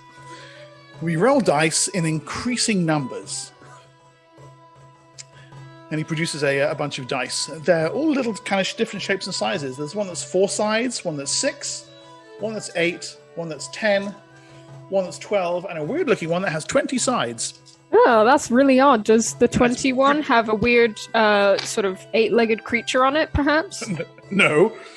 That would be weird. Any giveaways. That would be strange. Stilt horror on it, yeah. Silt horror. Actually, the closest it comes to one Athas. The first round, we use the smallest of the dies. The Wait, do we? Hold on. Do we? yes, this is a 4-sider. I prefer to use the abbreviation die 4. I think it'll catch on. Die 4. What about D4? D4? That sounds better to me. Tick Tick, what do you think? I don't D4? think D4 or die 4? I found a 2-sided one. Oh yes, I have those. I call them coins. Bengal. Roll. Okay. So you Yeah, can, I got a 4. you roll on the screen where I can see it. What? But why don't you just come upstairs and see? Why Because don't I you did come get a upstairs 4. and see? What? Okay, No, well- why don't you? He rolls. We're going to be here a very long time. Oh, I have a 4 as well. How Wow. fortunate. What Now- do you mean, unfortunate? Am I rolling as Hold well? on, or- I still don't get. I don't understand the game. I don't think this is very fair. Here's what we do. First, you put in a number of ceramic pieces equal to the number of sides of the dice that you roll. Uh-huh. I put in 4. Clink, clink, clink. Puts in 4 ceramic pieces. Now you 4. All right. You say you gave me 4? Yeah. Sure. I mean, sure. Okay. Tick, tick. Then roll them, please. Okay. Where are the dice? Just info? No. No, on the left. Oh, on the left. Yes. Yeah. I rolled a 1. A 1. Oh dear. Right. Very well. So that's 12 ceramic pieces, and Bengala and I, well, we share the victory. So that's 6 for you and 6 for me. Okay. Okay. So I don't like you this can. game. Neither do I. You're sorted. She's paying for all it. Whatever you lose. you know. Yeah, I don't like this game. The second round, we use the die 6, and we each put in 6. D6? We stop saying that. We each put in 6 ceramic pieces. Okay. Tick Tick, are you playing this round or No. no? Well, looks like it's just you and me then, good old chum. Very well. Roll. Okay. I'll use the nice interface. Oh, I got a 1. I have a 4. So that means I take all the money, and that's 12 to me. You didn't do it on the interface. Yeah, look, a 4. Uh-huh. Okay. Are you really gambling with an elf and can rob your rob your No, dice why while you're not? not looking? Now for the next round, we each Yeah. put in 8 ceramic pieces and roll the die 8. The D8, huh? All right, the D8. Right, well, I'm rolling on the table then, so fuck you. I got a 7. Unfortunate, I have managed an 8. That's the 16 ceramics go to me, and he scoops them all away. Next, we roll the the D10. Yes, congrats. Wait, which one's that again? Wait, which one? It's the one with 10 on Is it. it just... Yeah, what? It's got 10 Okay, sides. fine. Yeah. Alright. I rolled a 9. I have also rolled a 9. That's means- bullshit! Sorry. Do you have observation? I don't think so, but I You know, don't trust you. You see him roll it. He rolls it right in front of you. I have observation. Make me an Tick, tick. observation check. Be my sideman. I'm gonna fucking kill this guy by the end.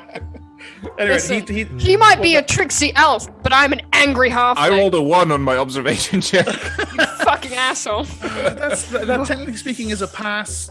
That 20. Yeah, I'm not sure. Yeah, you've got a nat It's a little suspicious. I'm not going to lie. It's a bit suspicious. rather sus. At any rate, because you've got equal scores, he takes 10 and you take 10. Okay, fine. What's next? Now, I keep observing these. Can I make an observation roll per roll? yeah, go ahead. Now we roll the D12, such as you would call it. Uh-huh. Uh-huh. Roll. Yeah, wow, I got an 8. Oh, I have a 10.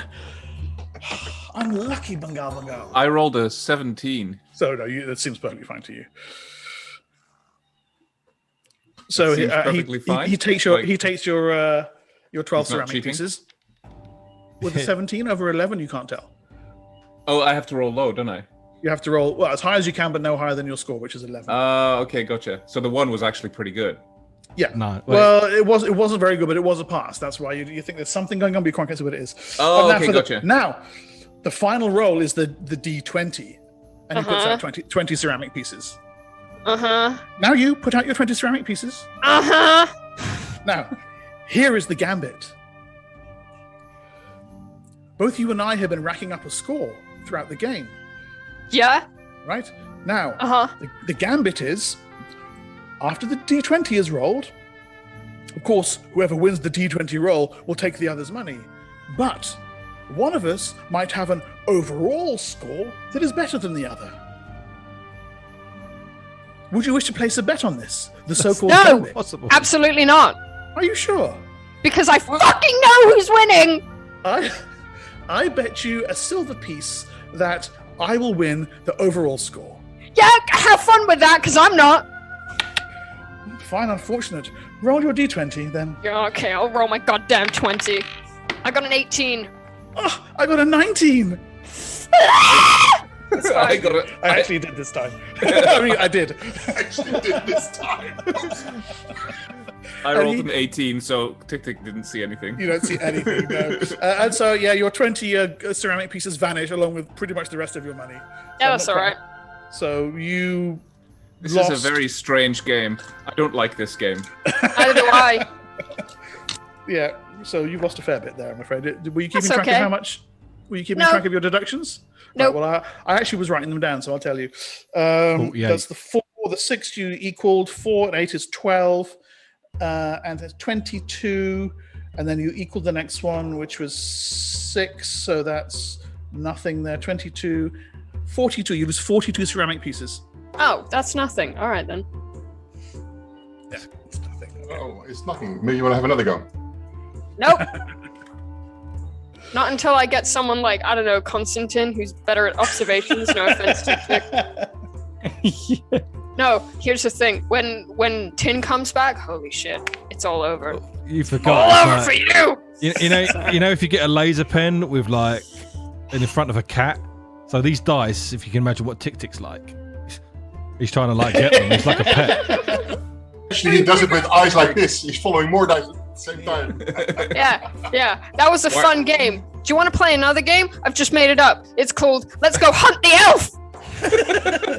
No, I have a bit of a headache now. I need to No, go lie down. doesn't seem so fun, does it? You're a remarkable That's okay. fellow. That's fine. I'm gonna go lie down, I think. Big.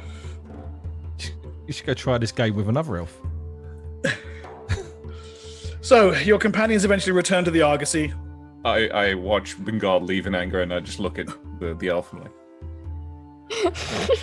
He shrugs, can't hide his smile, and heads off to find something to spend his money on for the night. I can't wait until he dies. The night is uneventful. You can hear the raucous sound of merrymaking from within the compound. Goes on far too late. Flutes and tambours and Nibonese nose flutes. But at least by shut those elves up. I'm trying not least- to sleep here. at least by morning, the Argosy is underway once more. Head north on the so-called, aptly named, Great Road. It runs between Urik in the north to Alteruk in the south. Let me give you your map back. While we're busy with this, I will be identifying our spoils. Okay. It's probably a bit far to head back to confront the elves. But once the identify spells go off, how many? That's what is it? That's enough for a single spell. So if you drop the diamond from your The pearl, yes. the pearl, sorry, yeah. Portek, while you're identifying them, I have a bow you could take a look at. I'm a little iffy on if it's the right thing. So that's what, 2 rings. That's still enough for your six charge identify. Yeah, 4 rings, isn't it? No, what? 4 rings I bought, wasn't it? 4, and then there's the orb and the and the bow. Okay, so that's 6. All right. You're fairly certain the identify spell is working, but all of them actually register not as magic items at all. I thought as much. The bow is also likewise not magical? Unfortunately, yes. There is some kind of magical aura that gives it the appearance of properties that are magical, but in reality, once the identifiers pierce this, they're all of them revealed to be as tatty elven fakes. Oh, damn elves. Even the spell? Oh, yes, even the spell orb. Yes. It's quite a... It seems that we've all been swindled today. Skillful forgery. But no, none of it is real. But the bow is still comparable to it's the equivalent of what I currently am using. Just has no ability. It has no magical abilities, yes. Well, now I see why I was like, can I get the stats so I can update it? You were like, no, don't worry. I'll take care of that for you. I took care of that for you already. I'm like, did A he? bit suspicious. He did. Elves. And so north you travel. Is there any? Can I leave that elf anything special before I leave? As I was saying, Identify takes about 8 hours to cast, so you're a good way up the Great Road before the truth is out. Okay. You pass by the Silt Road junction, which leads off to the Sea of Silt, and eventually pass by on the right-hand side the immense Dragon's Bowl. You can see it on the map. It is a huge chasm. You can't even see the far side, and it's 60 or 70 miles from north to south. All the talk within the argosy of this is of this place. Legends say that this is where the dragon was born, tearing himself out of the earth, leaving this immense chasm in his wake. The lake pit, one of the largest bodies of water in Athas, is said to hide sunken ruins. And everyone, guards, passengers, staff alike, are at the edge of the argosy, looking out, trying to catch sight of what lies beneath the waters.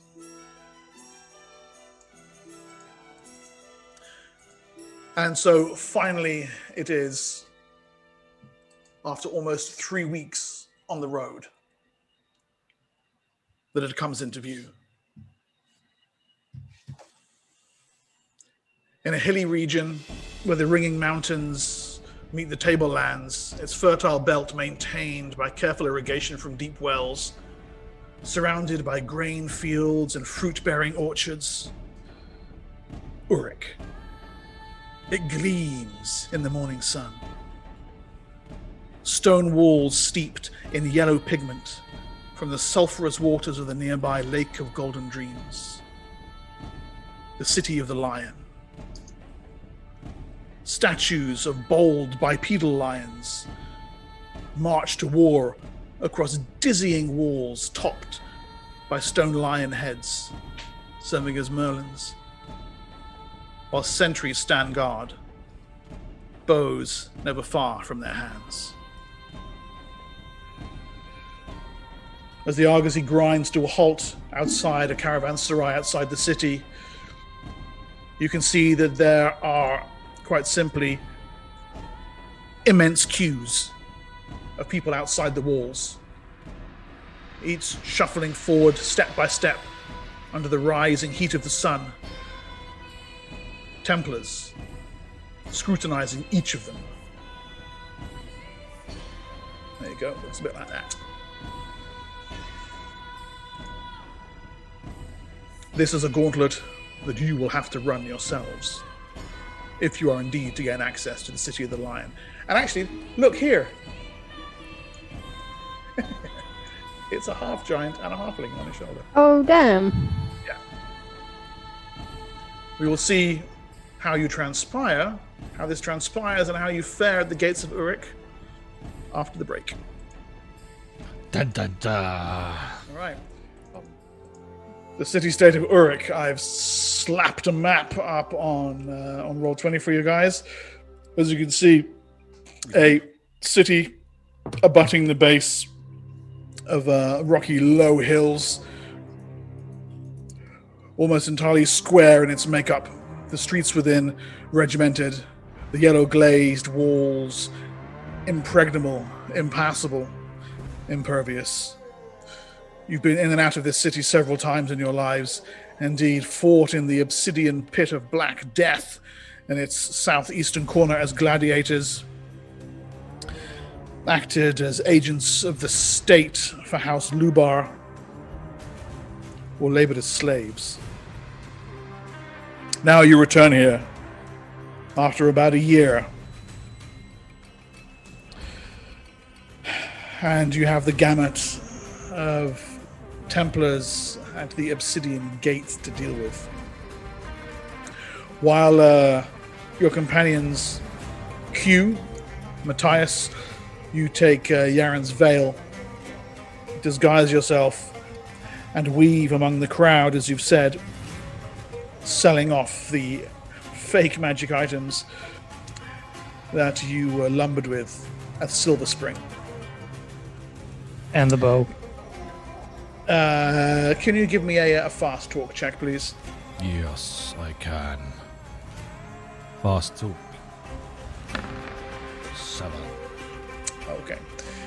It's difficult to find people willing to take them off your hands so close to the gates, but you do eventually come across a particularly desperate-looking pair of dwarven miners who've come down from the Smoking Crown Mountains, their hands chipped and calloused with working in the obsidian mines there, and they're willing to take them off your hands for 7 gold pieces. 7 gold total, yeah? Yeah, and that's the best offer you get. Okay, I take it. And hand tin his half. Okay, so 35 silver. Divested way, of... Yes. Sorry. Before we go into the city or even approach it, can I take the time to just sort of try and conceal my face? Because it's just occurred to me that perhaps someone would know who I am.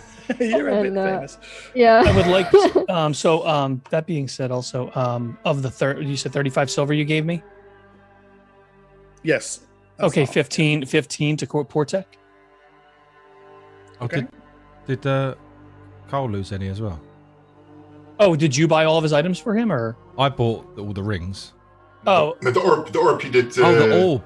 Yeah. Sorry. Yes. that's why I just threw him some as well. Yeah. Sorry, I completely forgot about that. It's- Thank you. Bingle Bangle, you don't have disguise, but you can make me a charisma check, please. Okay. Can I help disguise him? Or is that? Yes, you me. can. Yeah, you can. You can do I that. help disguise the people that would be recognised. Should I still do a charisma check? If I mean that's a disguise. Yep, that's a successful disguise. Yes. Tie back Bengal's matted halfling hair. Take some of the beads and feathers and is that a jawbone? Yeah. This was What still got about meat it? on it. I was saving that for later. Who was this guy? Did you know him? Not really. Clean him up, and he looks fairly presentable. Halflings are not unknown in Urik. There's an entire group of them have pledged their allegiance to the lion, so your presence here isn't... What the hell is all that? Sorry, I was trying not to distract you, but You failed. Roll 90 d20 then, why don't you? but I got a 1. Cold Pepper Hot Salt just donated 300 bits for a D6 inspiration, so I was trying to do that sort of hidden, but it just That was coy. it threw Low all the key. dice. So Tick Tick, not TikTok, that's your cousin. Tick Tick gets a D6 inspiration that has to be used today. Sorry. Thank you very Nice. much, Liz. Much appreciated. Thank you. Super cool. Thanks, Liz. Thank you. That's on Nice. top of the D20 inspiration I already have. Yeah, Nice. the D20 rolls over, the D6s don't. Okay. Before we actually enter the city, I get out a little baggie of coins that we have not divvied up yet. We have Urikite coins from the Urikites that we tackled. We have them Yes, left, you do. but they're Yes. actually very useful here. So we have 6 gold and 6 silver each. Each? Nice. Each. Nice. Giving me Kind of- money? generous madman gave you that much money? Well, that's... 6 You, gold you and pushed him in 6 front of our ceramics? blades. Did you say 6 ceramics? No, No. 6 gold and 6 silver. 6 silver, my goodness. Yes. I'm a rich man. This is the most money I've ever had. Yeah, don't spend it all in one place. No, really. I feel like confiscate your Well, the money we money. just got from selling those items was that. What kind of money was that? Urukite. Ah, Was for Orcite sure. as well? Okay. Oh, okay. Yeah, Yeah, lions. you have to realize that you can't just spend tier money here easily. And I suppose that in the beginning we don't want to spend any tier money to give away that much that we're from tier. It's better that we spend that some Urik money. That's why everybody gets a little bit. Yeah. Did we already part ways from the Argosy? The Argosy, yeah, and you're currently inching your way forward through this mass of people toward the gates. Right. Did you? You said you hit our items yet, or no? Yeah, I've already announced to Mark that I will. Yeah, you put the normal order on them. Yeah. So they don't look magical. Okay. But please do me a favor and keep them out of plain sight. Yeah, Tin's pretty covered up and it's inside. Yeah, make sure that they don't see it. Bengal, don't flaunt your sword out like you did when you tried to enter tier the first time. I didn't flaunt it. Yes, you did. No. Yes, you did. No. Yes, you did. No. So this conversation continues right the way almost up to the gates. There are, as you can see, you can actually see the guy right here. There's an enormous half giant with a massive bronze battle axe and a group of 4 Templars standing, and they are recording every person on clay tablets with bone styluses. They look up as you arrive. Welcome to Urik. Names, please. Names, please. Constant. Oh, go ahead. Sorry, Carl. Say that again, please, Carl. Siap Tolap. Siap Tolap. 5 ceramic. Put the 5 ceramic down. No. Are you carrying any contraband? Actually, I'm putting silver down for the whole group.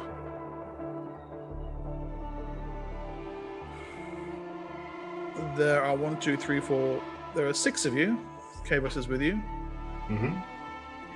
Right. 5. 5 and 6 is. How many 30. silver? 3 silvers. So I put 3 silvers down. Urukite silvers. Yeah. Right. Master Tonop. He looks toward Kavos. Kavos simply says, Kavos. Okay. What's halfling name? Mute. Uh, My name's Mute. Halfling. My name's Burr. B-U-H, Burr.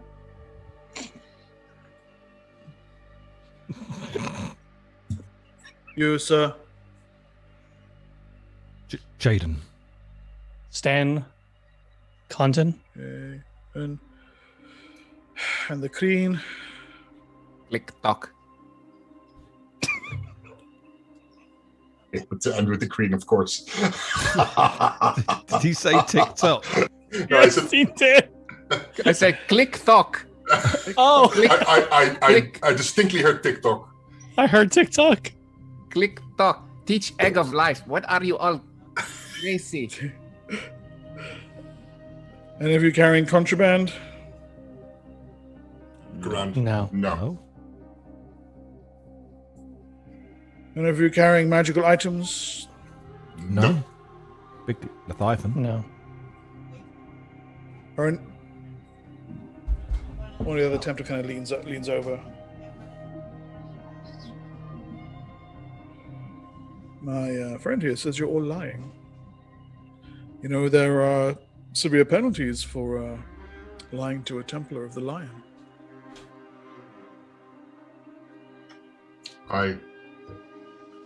I shamedly look down and I hand over a potion fruit. What is this? Potion fruit. He pockets it. Because you have admitted to your crime, we will overlook imprisonment. And there will be a fine of 10 gold pieces.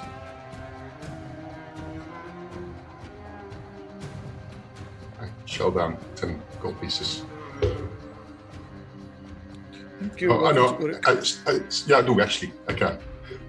6 gold pieces, and I look at some of the other ones to. I'll take the Yeah. and hand him. Same.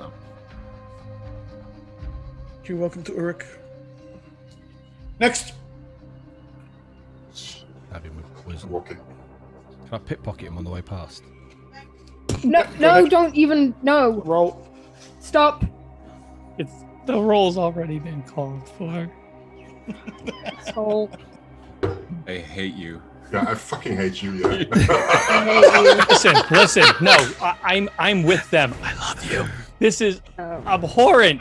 Way to go, bud. No. They're Are you members rolling? of the law. Are you rolling? We will fuck sell you out if you do this. I'm telling you now, or I will at least. Guys, I've got a 70% chance of success. I have no qualms Listen, with just going. listen, did you roll He yet? has And a I've got magic 2 thing. rolls if I need it. Listen, No, I won't do it. Yeah. I'm proud of you. Where's your balls? I want to. Yeah. I want to. Control yourself. Fuck's sake. It's Yeah. a game. Roll the dice. You're the one who should have been playing Hawk's Gambit with the elf. I should have, yeah. I really. Can I roll just in case something would have happened? Just to see I- if what happened. if you're rolling, you're doing it. No, Don't be a okay. big baby. Look, Jade, look. CBD, Oh, come look, on. everyone's Big saying, boy time. Look, everyone's So, saying do it. before he does this, I quickly I am walk through the away. gates. I'm I'm gone. Through the gate. I'm standing there I'm- smiling. Oh, there you go. Bye-bye. I'm standing there nice. smiling. No. That gets you your 10 gold back. Everyone, For everyone, fuck's sake. look, everyone's bigging it up in chat, saying do it, so I had to. Yeah, look. We're gonna be caught, and it's because of you. So I Listen, this will made be the 10 first gold. time it wasn't because of me. I made 10 gold there, and no one noticed. Nice. Yeah. Good Right, job. Good stuff. job. I've put that down. Good work. God. Good work. Don't do that to me. The chat asked, I delivered. No, that's fair. That's fair. Listen, Jade, whose side are you on? Way to go, buddy. The funny thing is when that rolled, it rolled up as an 80, right? And then the other one hit it, and it rolled it over to a 3, and I was just like, thank you. My food is coming up. Stop it. Oh, So my you make your way through the Obsidian Gate and down the long causeway that leads into the Artisans' Quarter. As you emerge from the causeway, past the first gauntlet of guards, Kavus leans over to you, Portek, and you see he produces what appears to be 10 gold coins. I got your money back. Did he take that from me? No. Oh. He also I was pickpocketed. going to say, did he pickpocket? I pickpocketed the guard, and then he pickpocketed me. That would have you been pick- brilliant. It would have been brilliant. Did I get He the potion pickpocket- fruit, by the way? No, you didn't. No. Exactly. This is my next point. You didn't get the potion fruit. Wait here. He disappears back through the crowd. Bye. You kind of stand there, and sure enough, he comes back a minute later, walks past you, doesn't even look at you, flips it to you. This way. Put it away. Put it Yeah, away. it's Put that away. It's gone.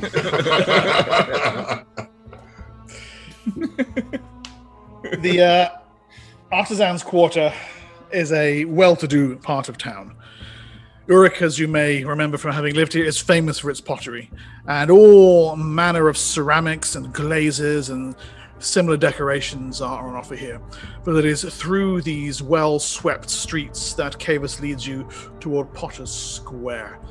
The architecture of Urik is remarkable. Immense monumental buildings, fantastic statuary, and the yellow-robed Templars of the Lion on display at all places. Trained Taraxes circle above some of the temples to their god king, and voices raised in adulation and worshipful prayer ring out throughout the streets. This is a city of law and order. You've seen it firsthand, and your memories have not failed you. Templars and their armed guards patrol every street.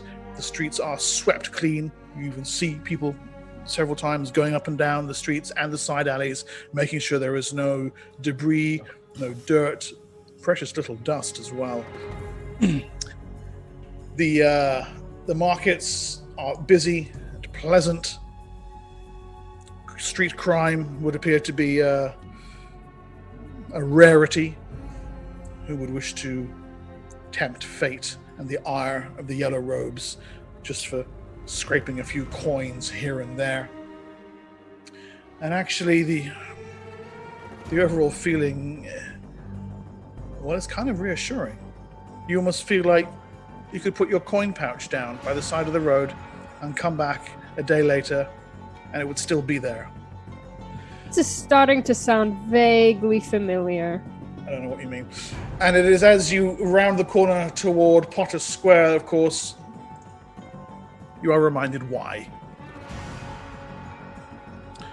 On a block, on a street corner, a hapless figure receives the lash over and over again, while approving citizens of Urik voice their emotive support for this harsh regime.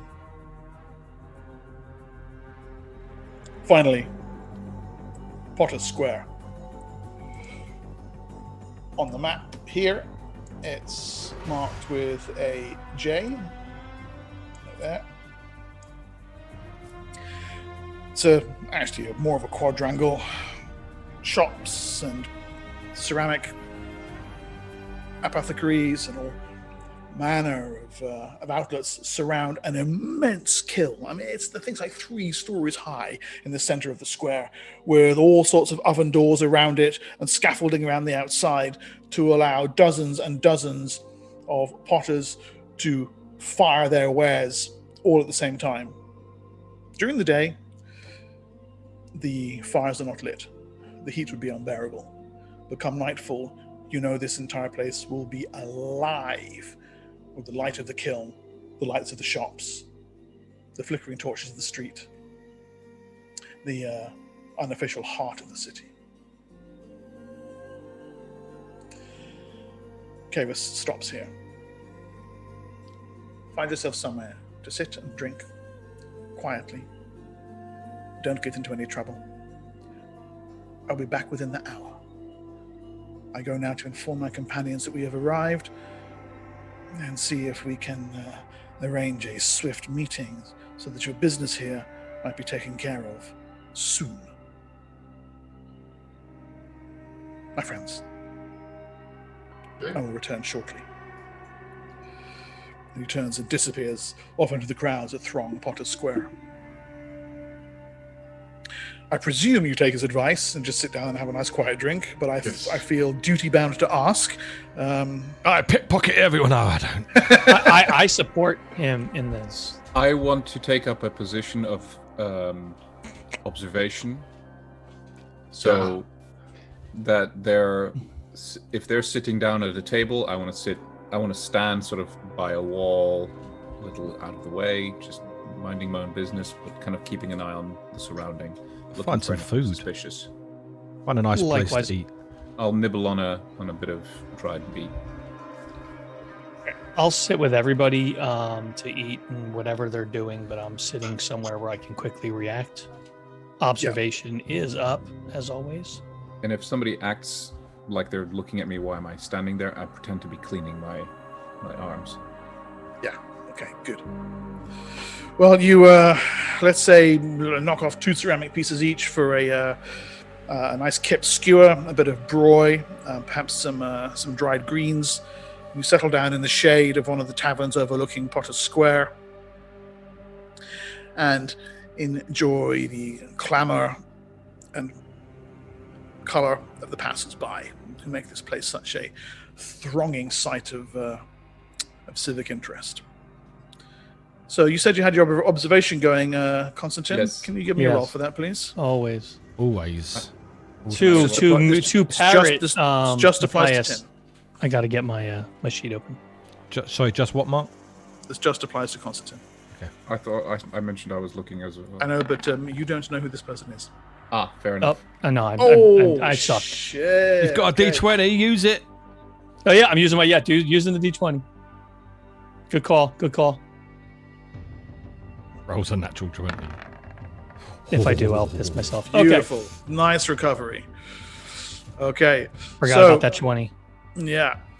You spot him just a moment before he walks into the tavern where you are.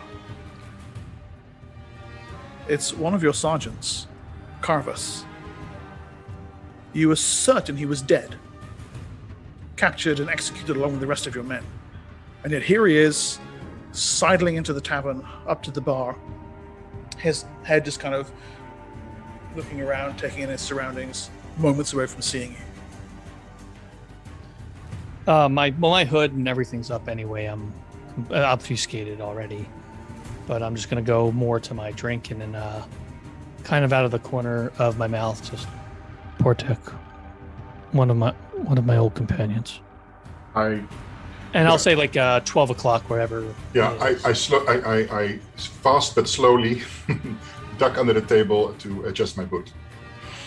Carl, so I would ask, how often did I work with this guy? Because I remember I was mostly a solo operative. So how many times would I have interacted with this person? On and off.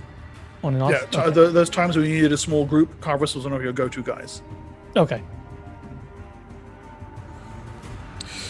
Okay, Portek, you do something with your boot, did you say?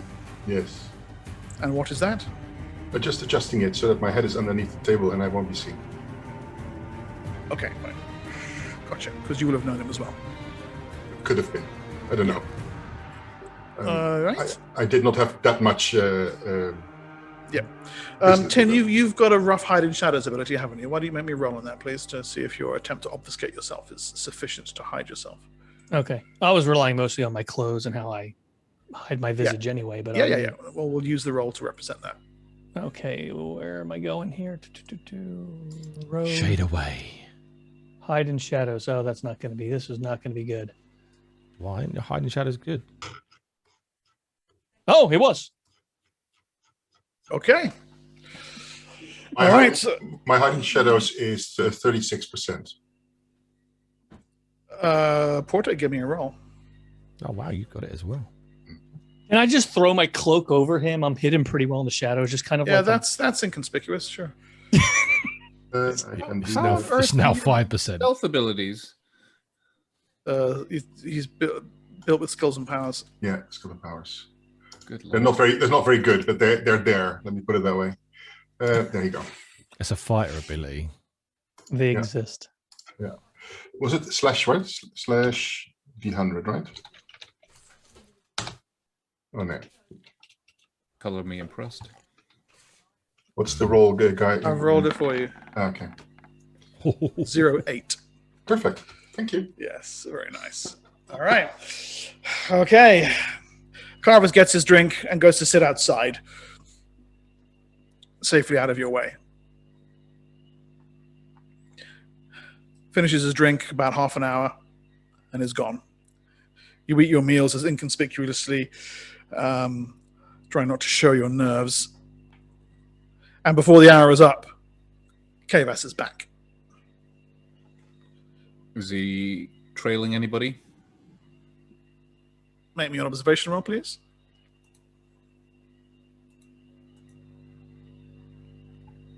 Once my character sheet loads. He said load. Yeah, it did. 8. Okay, you're almost certain he's not. Okay. However, he looks... Oh, he's got a curious expression on his face. You've not seen it before. He sits down at your table. The leaders of the Alliance cells are gathered not far from here, waiting to see you. What's wrong with you? Everything okay? You're expected. And that's good or bad? By Corganard. Who's he? I thought he was a legend. A former member of Urik's Veiled Alliance, who it is said went on to study psionic enchantments. That which melds the way with the greatest of sorcery. He is here. He's come to meet you. I beg of you, my friends, to hurry, or I will die of curiosity. Very well. Real slow. My turn. Pat him on the head. This time it's allowed. Before we go in, I inconspicuously cast Detect Lie. Okay. We can we get out of this place without alerting? What's his face? He's gone, right? He's left. Yes. Carvis has left some Carvis time has ago. left. Yeah. Good. This way, please. He leads you across Potter's Square to a small shop. Those of you who can read can see that it's titled Abin's Pottery. Abin barely pays any attention to you, working on some glaze as you come in. Cavis leads you through the back to a storeroom, pulls the crate to one side where there's a trapdoor and a ladder leading into a basement. And down you descend.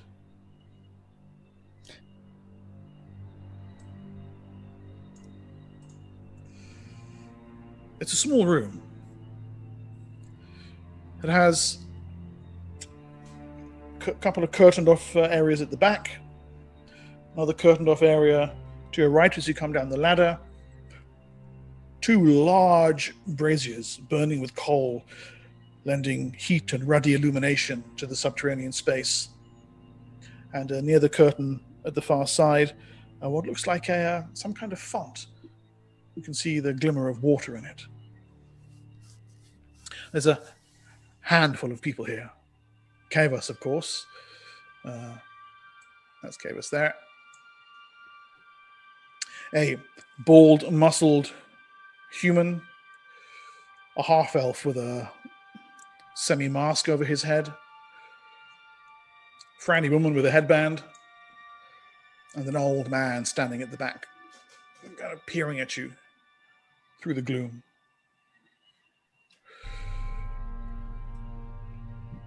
The half-elf is the first to speak. This is what we have been gathered here to speak to? A dwarf? A halfling? A kreen?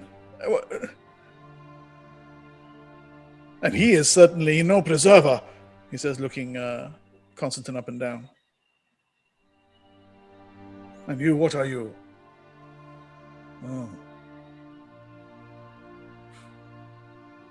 Fine clothes. No. Sorry, shall we leave? It's that same arrogant attitude that Kalak portrayed just before he died. We killed him, by the way.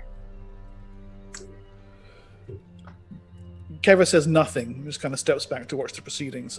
The bald human man, please. Forgive Ilua, it is his nature. What, to have no respect? If you like. Respect is earned. They have earned it. They are envoys of the Alliance, and they are welcome here, by my word, if nothing else. Please, be welcome to Tyr. My name is Ravak.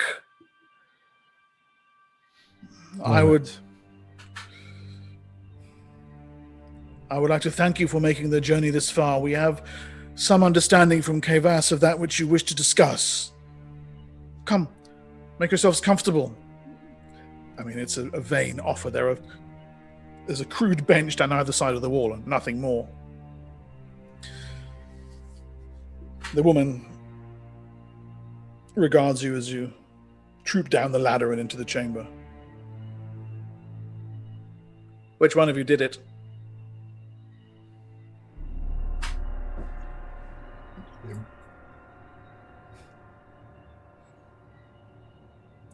She steps forward and bows. Might I have the honor of your name? I am Elentha. And you are? I am Tick Tick. As I understand it, Tick Tick is a title. Tick Tick. Well, then in that case, Tick Tick Ek. I am glad to make your acquaintance. We had heard legends that it was a gladiator called Rikus who dealt the killing blow to Kalak.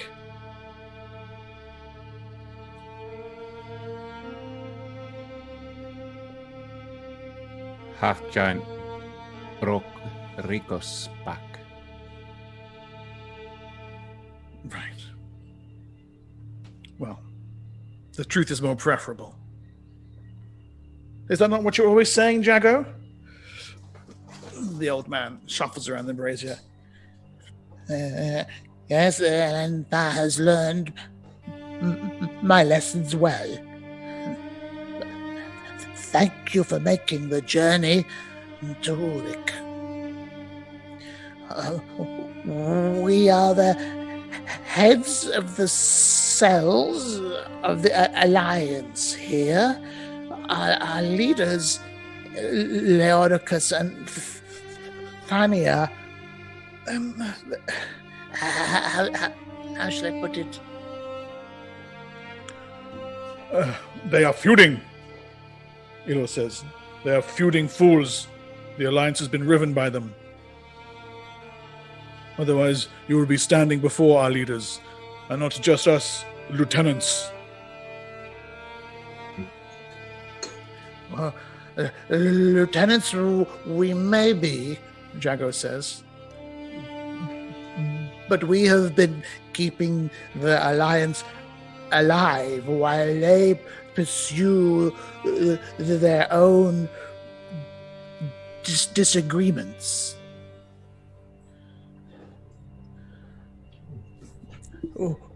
Why don't you introduce yourselves? We have heard the name of the Queen. Who are the rest of you? I'm Matthias. Matthias. Nice to meet you, Matthias. And what about you, young sir? Who are you?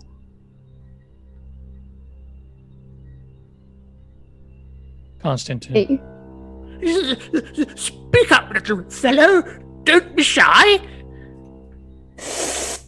Oh, my name's Bingo Bingo. Hi. Oh, Bingo.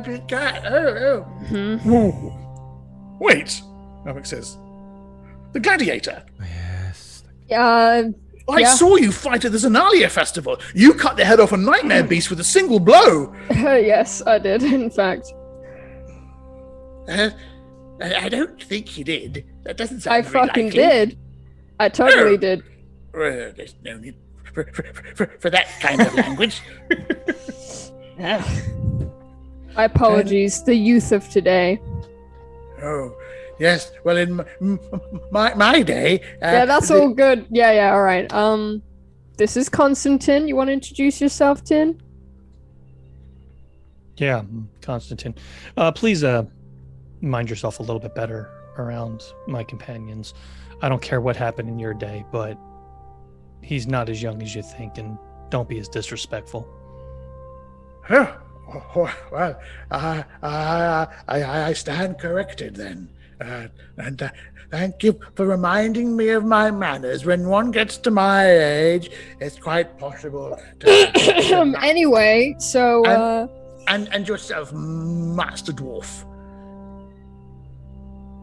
I am Portek.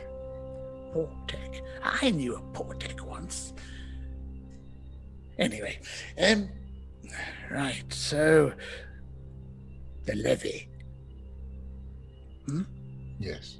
Cavus tells us that's why you're here. The levy.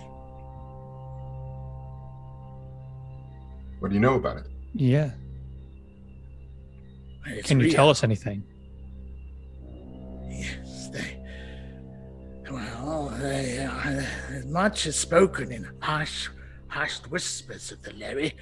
Elenta interrupts. Jago, please, enough of the mystery. You know what it is you said to us that drew us all here. About him. Jago looks over. Well, all of life is a mystery, Elenta. We mustn't be so quick to dismiss it.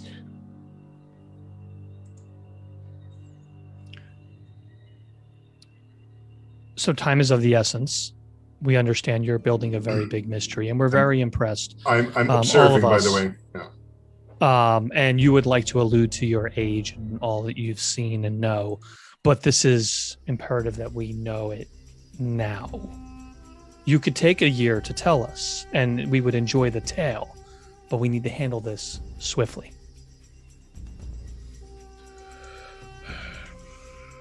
Anyway. Old friend. Come on out. I'm observing all the people here present. And for anything... Their expressions without fail are of bated breathed anticipation. And when he steps into view, he doesn't disappoint. His skin is gold. Not that caught in firelight, but as if it were a source of illumination itself. Shimmering luminosity just below the surface. His face, stern, calm.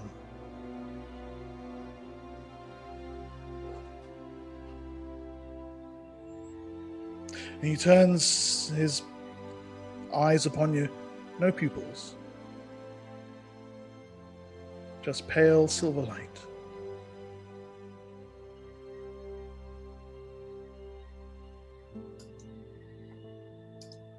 Thank you for coming. My name is Corganard. Well met. Matthias. I know who you are. My foresight spoke to me of your arrival here. Thank you to young Cavus. I have returned to Urik to meet you.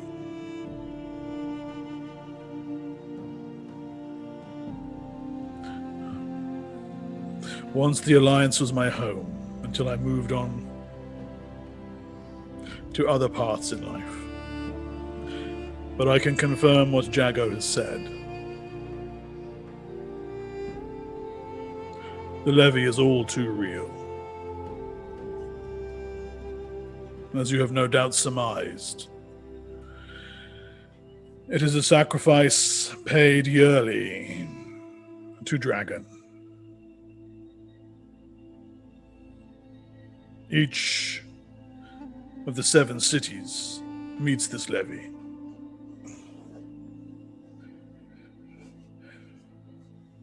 When the Great Wars ended, the cities of the Tablelands numbered 12.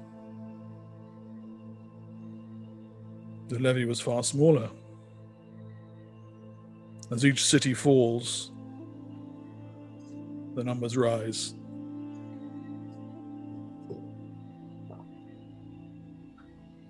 The figure of 1,000 is a folk tale. Sometimes it has been greater, rarely lesser. What happens if it's not paid? Has it ever been seen if it's not paid? Yes. Dragon takes it. And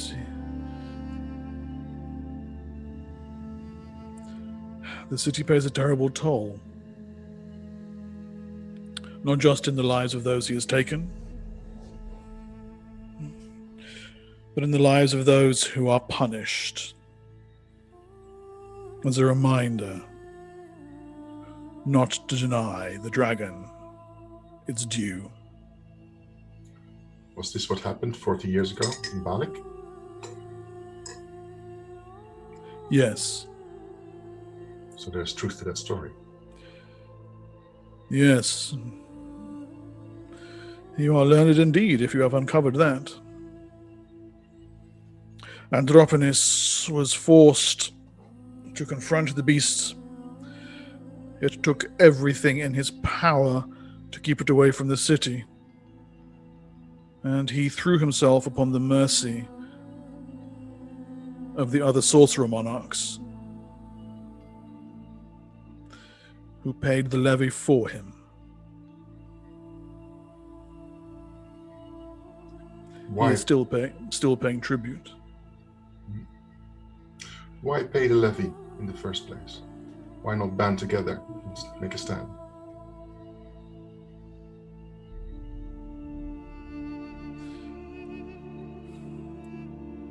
The sorcerer monarchs are riven by dissension.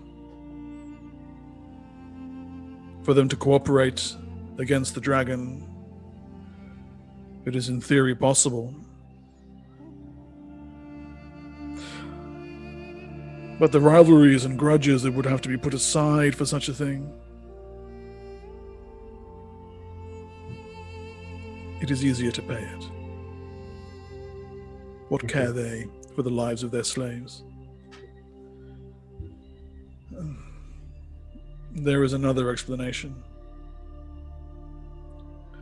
which I care not for. It is that they want to pay it. That's a suspicion I have. There's a motivation there. I do not know why, but whatever the dragon is doing with all that life energy, Yeah, it's not just life, it is souls. It cannot be something good. Yeah. It speaks of souls. I understand you have come here to propose an alliance between Tyr and Urik, between our chapters. To be perfectly honest, this was not discussed with me. Ah. Kavus? Yes, Melander did say something along those lines, but as a way to plumb the truth of the levy. This is why we're here.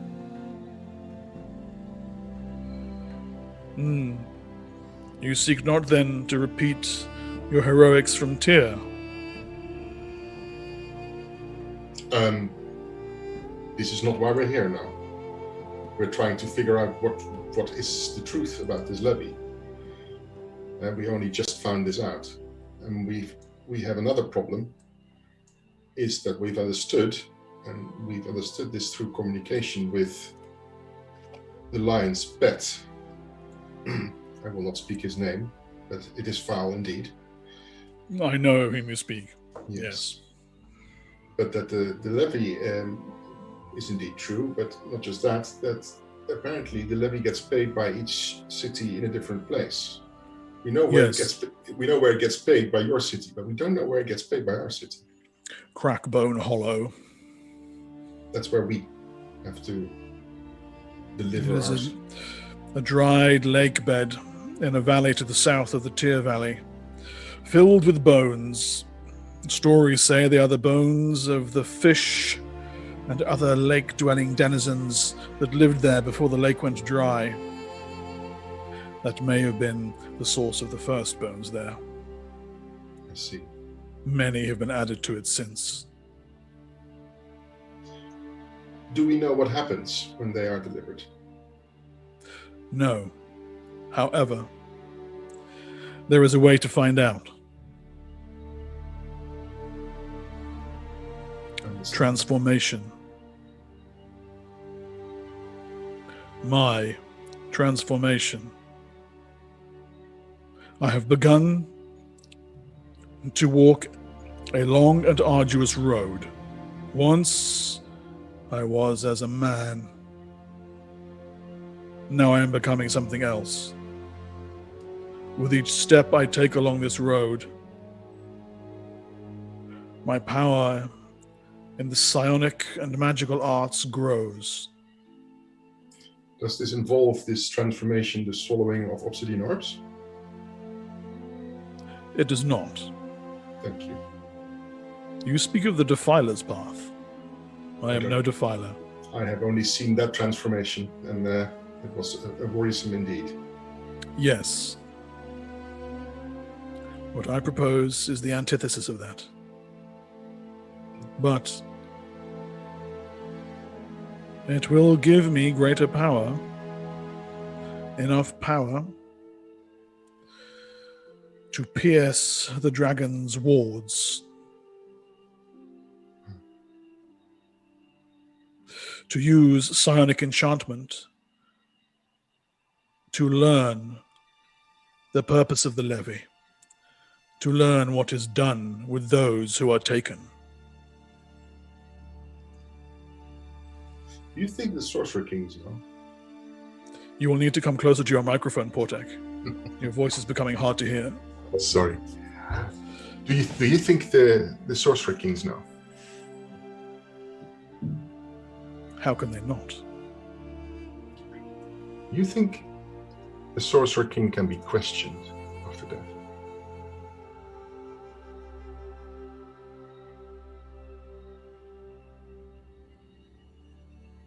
Possibly. Their spirits are strong and resist a recall from the grey. Ah.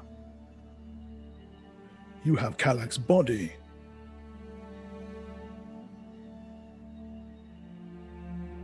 Your magics might not be the equal of this, but mine might. Yes. You are wise indeed. Yes.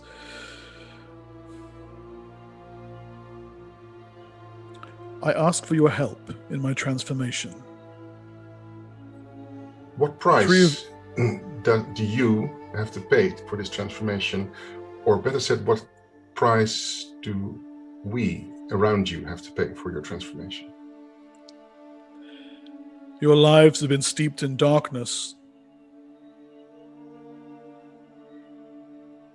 The price is your presence, your support, your love. This is the way to rebirth. This world is broken, and yet each step toward the light is a step toward its healing. I ask only that you help guide me along that path, that I might then turn my powers to your cause and to the cause of the world around us.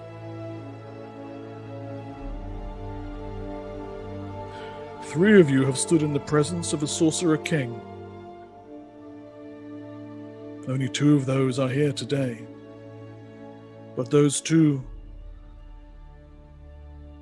your souls still echo with Kalak's death knells. And your companions have pledged their life and their blood to your life and your blood. You are... And he looks towards you, tick tick. You are a clutch. I ask that you lend your clutch's energy, your ineffable spirit, to a ceremony that will take me one more step along the road of light that I have chosen to walk.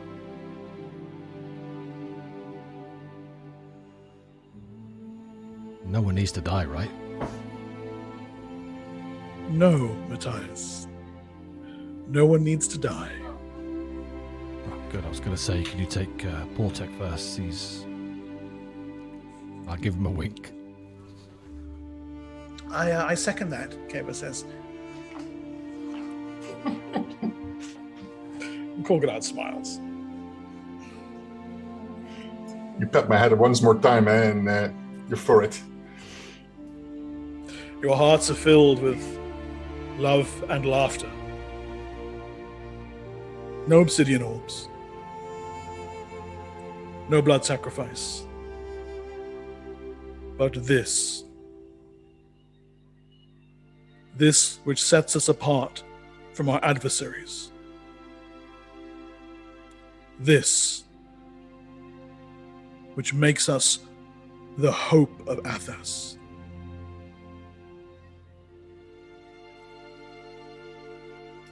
Am I glad that we didn't bring Corrodis along?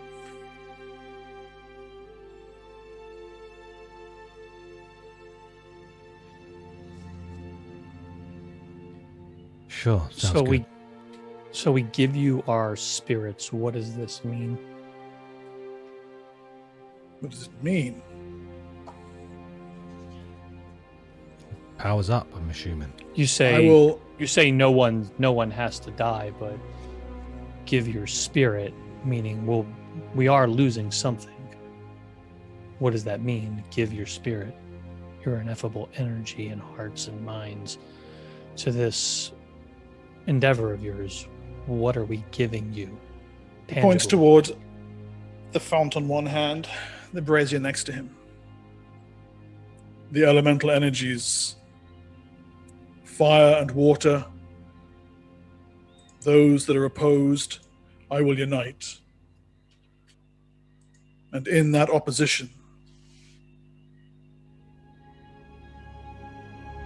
between fire and water, comes the true light of being that I will summon forth from your souls. And by its light, and by my command of the way and of sorcery, I will be transformed. Your spirits are a well that has no bottom. A man might drink from such a well, his thirst quenched for his life, and the well never run dry.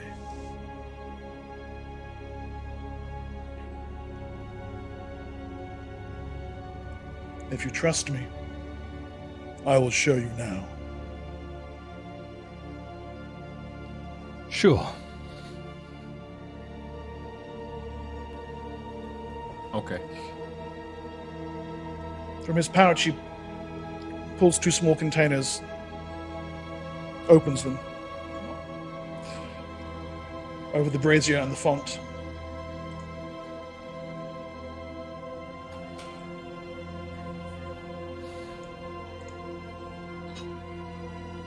One of them upends a vile black shape into the flames, causing the fire to leap excitedly.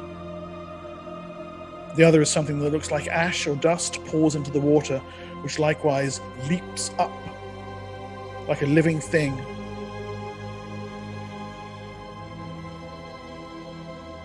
And then he begins to speak. Words of power.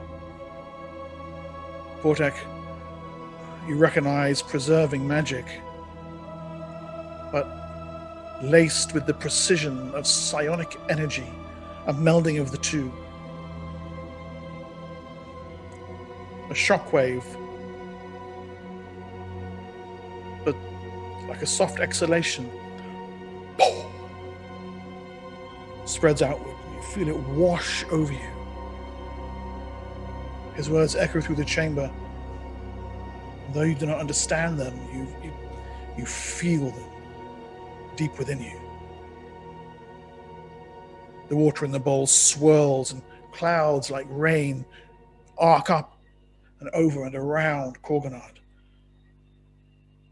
Flame from the other side joins them, and together they form a cocoon of light. And yes, light, it's coming from you as well. Gentle waves of it streaming out of you. The 5 of you. In the chamber around, you can see Kavas, Jagger, and Entha, the others staring in wonderment. The realization of what the true purpose of your visit here is. The sparkling cloak around him, it's strangely beautiful. In your hearts, you feel a sense of peace. And with the peace, visions come. Visions of the green, the waving trees of the forest, like an undulating carpet under the sun. The sun itself, a vast red orb.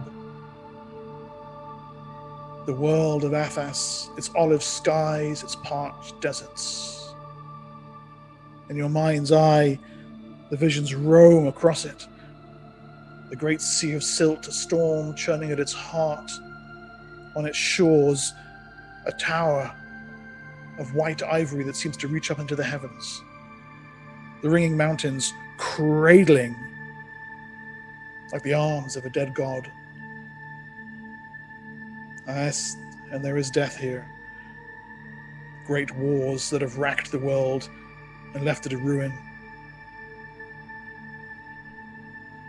Between the wars, brief eras of peace, such as the one where you now stand. And you know it for nothing more than a respite. The sun that shines down over these wars is golden, not red. The sky is blue, not olive. And now the sea of silt is an ocean unending. The sky just as blue, the sun bluer still. A sapphire orb.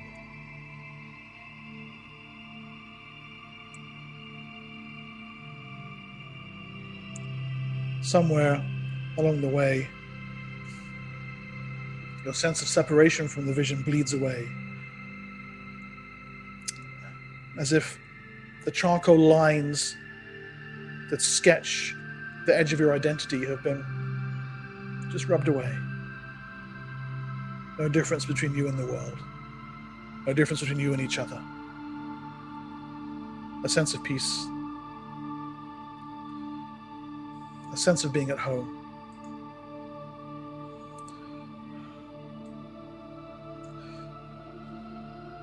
A sense of being safe. In the sky overhead, the moons reach their zenith, wheeling in the heavens. And here, in the chamber below, you are lost. Lost in the ceremony that Korganad has encapsulated you in. And he lost too, sheathed in this cocoon of shimmering light. And you can see, ever so slowly, a transformation beginning. The shape of his skull, ever so slightly starting to change. The curtain opening behind him. The blade emerging, rising, falling, piercing the cocoon, striking Korganad. Almost too rapidly for your slowed minds to realize. His skull splits. Blood fills the air. He falls. The ceremony comes to an abrupt end. The sense of unity and peace is gone. Screams echo around you in the chamber as Jago, as Alentha, as Kavas realize what has happened. From the ladder up above, bodies in the arms and armor of the Urikite lions guards charge in. From another part of the room, a curtain is pulled down. Half giants come thundering into the chamber. Could you guys roll for initiative, please? No. Let's go back to the vision. Yeah, no, The nothing. dreamy thing, the dreamy part. I'm that was actually nice. happy for the vision to be over. I didn't know how to RP that. My guy's not happy, nor does he know home or peace. Damn. Finish, guys, please. Yeah. Okay, I'm seeing tick on an 8 there. What's the command again, guys? 6 for 10. 6, Matthias on a 13, that shit. Bingle Bangle on a 12 there. That's almost a shit. Jesus. Tin, what did you get? I missed your 6. Got you there. Yeah, 6. And Tick, you had an 8, right? Yes. Okay, that's it. And I'll roll for terrorist there. Oh. And bad guys are on a... Oh. We really could have used a raw right about now. Okay, just give me 1 second to queue something up here. We'll take those 3, put them in there, and There's a giveaway going on to those that are watching. Exclamation mark giveaway to enter. okay. Here we go. There's your map. Here we go. So is the That's, big hero not, dead? so Then? not appearing. Okay, so I've just loosely placed you guys in the front there, in front of Korganard. This is Jago here. Over on this bench, that's Alentha and Kavas. Over on this side, that's Ilur and Ravak. This is the guy who stepped through the curtain and smacked him in the head. And over here are a group of guards who've come down the ladder. And over here are half-giants clustering to get in. Okay? Korganard at the moment has fallen. His skull split, the blood kind of seeping out into the cocoon, so it's forming a kind of loose cloud around his head. The guard captain behind him is raising the blade for another strike, and you can see in the obsidian of the blade, there's little shimmers of starlight. It is almost certainly a magical weapon of some kind. There are shouts and yells of panic from around. Almost immediately, the human barks the word of some kind of spell and vanishes. The half-elf turns and gestures toward you guys. "You've betrayed us! You have brought the enemy down upon us!" Next up on my list is both Constantine and Portek together. What do you guys do? Can I have the which of these men are human? Okay. Of the enemy? Yes, of the enemy. All the enemy are human except the half giants. Shoot this guy. Fantastic. So I'm gonna rip. That guy. I am going to move actually a little bit closer, and I'm gonna rip all 3. Well, no, we'll see how many go in. But I'm gonna start ripping him for some damage. Okay, he's armor class 20.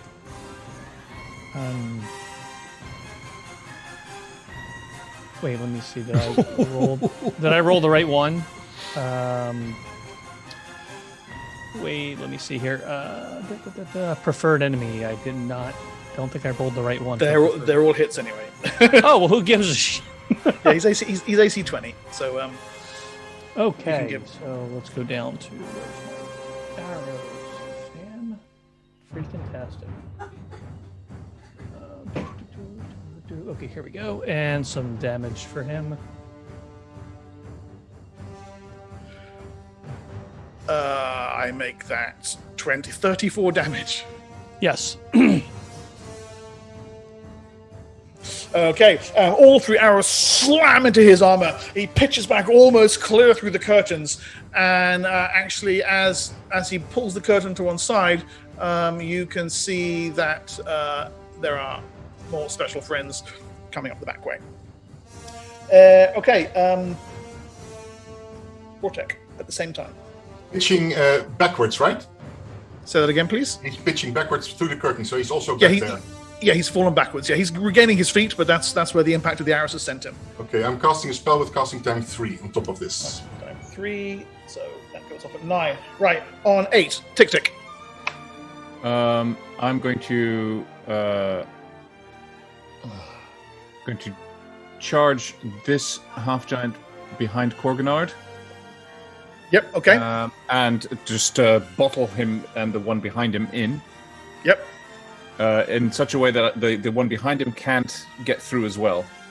Yeah. If he tries to push past you, he's gonna have to see and me then. So go ahead. Okay. You want to make attacks? Yes, please. Okay. +2 to hit for the charge. Okay.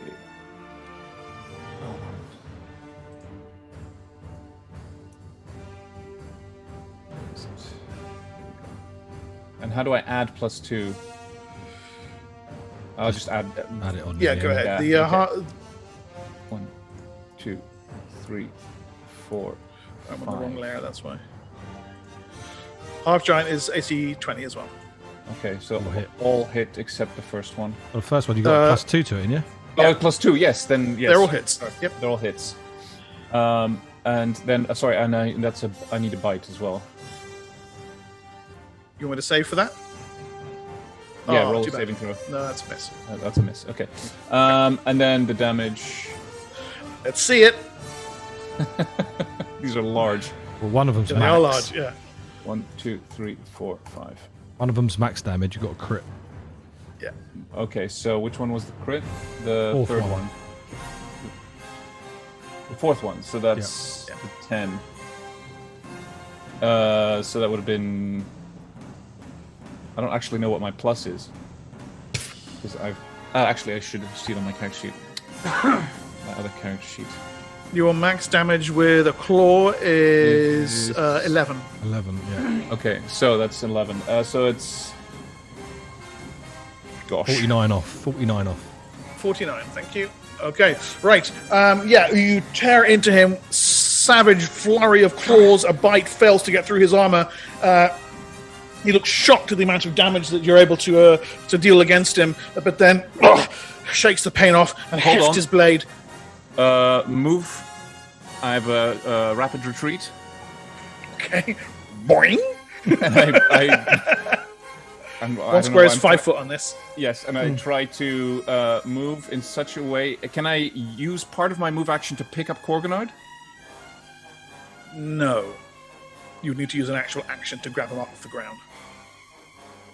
How about So- batting him with my with my like No. shoving him? No, nothing. Those are attacks. Okay. Okay, be then I'm practiced. going to bounce over here to behind this brazier. Okay, you Jiminy Cricket the hell out of the way with the half. No! All right. That's cheating. You may have made a friend, Tick Tick. He's coming to hug you. Sorry. Your spell goes off. Okay. How big is one square in this? 5. configuration? So 3 squares is 15. Yeah. Okay, that guy who was standing next to Korganard is now back behind the curtains, correct? And he fell back through behind the curtains and pulled himself to his feet. He's still in the square that he's in. Oh, that's not behind the curtains then. Yeah. Okay, I'm gonna put in that 15 by 15 foot square. It's gonna be a grease slick. Okay. Like here? Yes, correct. Yeah. Right. Got it. Okay. And you need any information on the spell? It's saving throws to move, as I recall correctly, but please double check that. Yeah, but with a okay, -2 penalty. Yeah. Right, gotcha. And Okay. also with the objects that they're holding. So everything is coated in grease in that area. Okay. Let's. 3. Okay, so he drops his sword first. ink. And the guard commander also drops his sword. And then both of them fall over. Slopping and sliding around within the grease. Right, over here. This group of 4 charge up to here. I move, by the way, also after my spell. Can I do that? Move yourself. Yeah. You should be able to move your dude. Yeah, I'm gonna go behind the there. Here we go. Okay. Right, so a bunch of things happen. More guards come charging down the ladder. Those 4 go rushing up to here. Where are we here? Okay, this guy makes it up to there. These two on the left. Yeah. The poor half-elf is felled almost immediately, wizards with their crappy hit point totals, dies screaming under Urukite blades, cursing your names.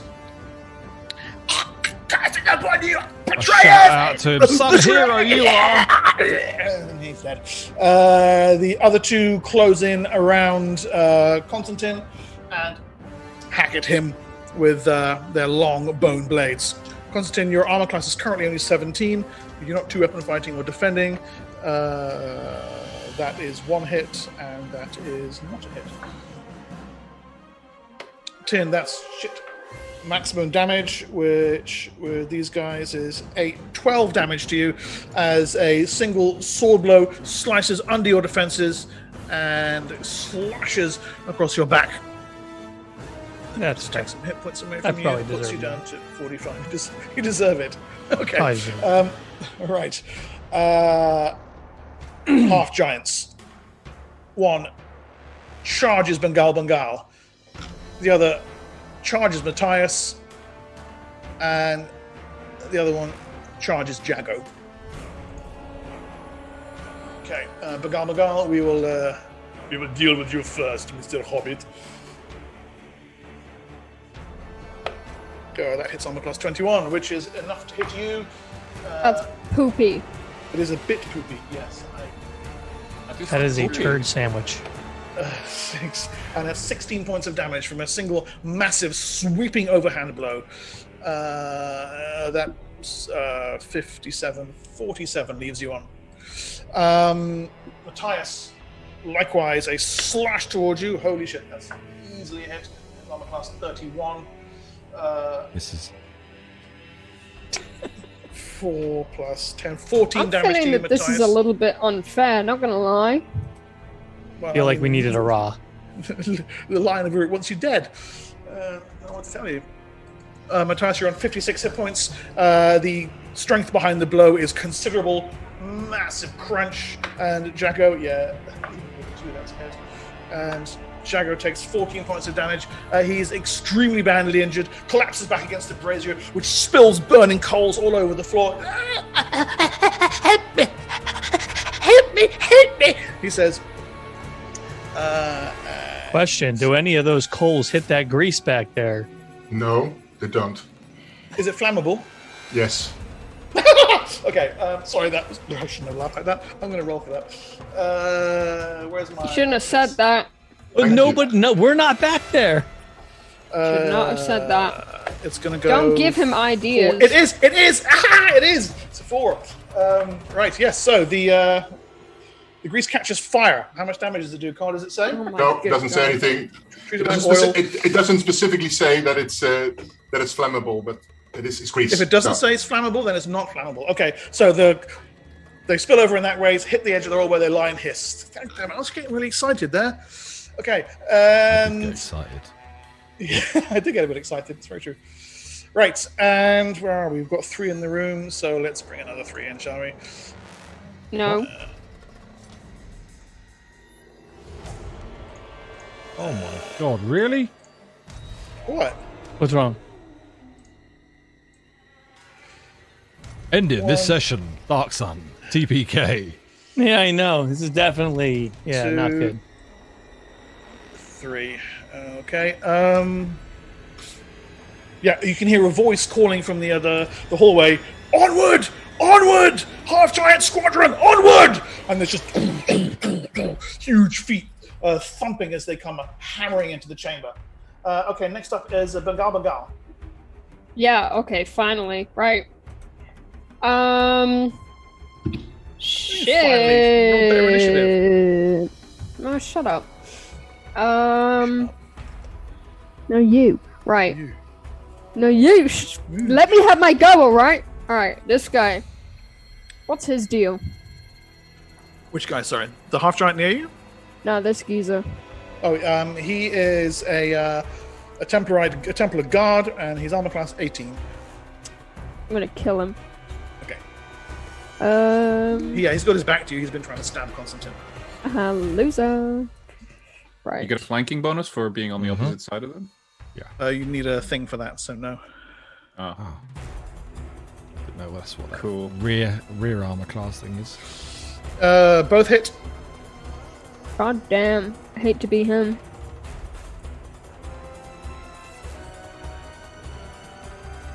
So that's 15 damage in total. 15. Gotcha. All right. Okay. It's two solid thwacks from the singing sticks, and he spins around to face you. And finally, Matthias. I'm at the end, am I? Well, you did roll a 13. The brazier. I'm going to whip the leg out from underneath it. This one down here. Yeah. So it spills over the giants. Okay, nice. You Just wanna give roll me a straight that? CMB for that. Oh, straight CMB, yeah. Yeah, treat it as difficulty 10. There's almost no way you're going to miss I this. can't fail then. All right, good. Okay. Spills burning hot coals over both of them. I will deal some damage there for them. They shout and yell and dance around in what would be a comical fashion if it weren't for the fact that each one of them is enough to murder probably every single one of you. Right, initiative, please, for the new round. Is that everything? Were you not done? Sorry, No. carry on. I then whip the one in front of me to try and trip him. Yep.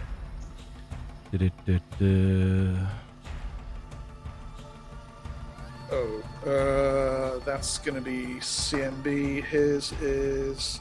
Where are we here? 15... yes, that's enough to trip him. Cool. So and this guy right here, right? Yeah, one right in front of me. Yeah, okay. And then with my... Got 3 attacks now. Yes, you do. Fighter, isn't it? Yeah, melee. Yeah. I then trip the one next to the old boy. Yes. That's going to be the same roll. Come on. Nice. Okay.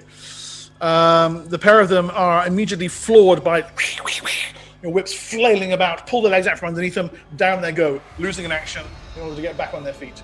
And unless you want to move, I do. Yeah. I've got rapid retreat. Yeah. Good. I move to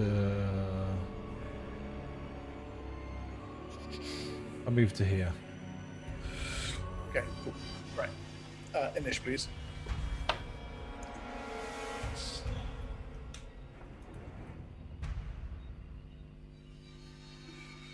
Just roll them and note your number, and I'll call them out because the screen's flying by. Okay, we all done? I got a 9. Okay, Bagal 9. Constantine.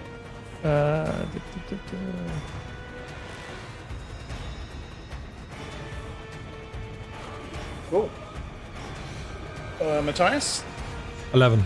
I see an 11 there. Tick, I see an 8. Yeah. Portek, I see a 4. Okay. Alright, Iris, 1. Cool. Okay. Kybus helpfully shouts, "We have to get out!" Although he probably doesn't use that accent. And he... To the sewers. Get to the sewers. Oh, natural 20. Beautiful. Okay, so he executes a really nice tumbling roll to hide behind Tick over there. And Elentha... okay, she starts casting. And Constantine. So I'm switching off to my my weapons, going full defense. Okay, so that with 2 weapons, so that puts your armor class up to 20 now. That one, and then what was it? I think I had to roll acrobatics. And how did I get up to 29? I know I can get up to 29. I'm trying to remember how I do it. Yeah, if you should go full defensive. So give me an acrobatics roll. Yeah, I am going full defensive. The most he's doing is moving away. Perfect. Okay, so yeah, that pumps your AC to 29. Okay. Very good. And I do have rapid retreat, and I'm gonna move out this way. because I don't know where the hell we're retreating to yet. So I'm just trying Okay. to. Okay. And then the spell goes off. And she sprays magic missiles at the prone half giant at her feet. They slam into its body as the thing is trying to get itself upright again. Bap, bap, bap, bap. 4 of them. It staggers backward. Pushes itself up, glaring a rather unpleasant promise at her. Portek.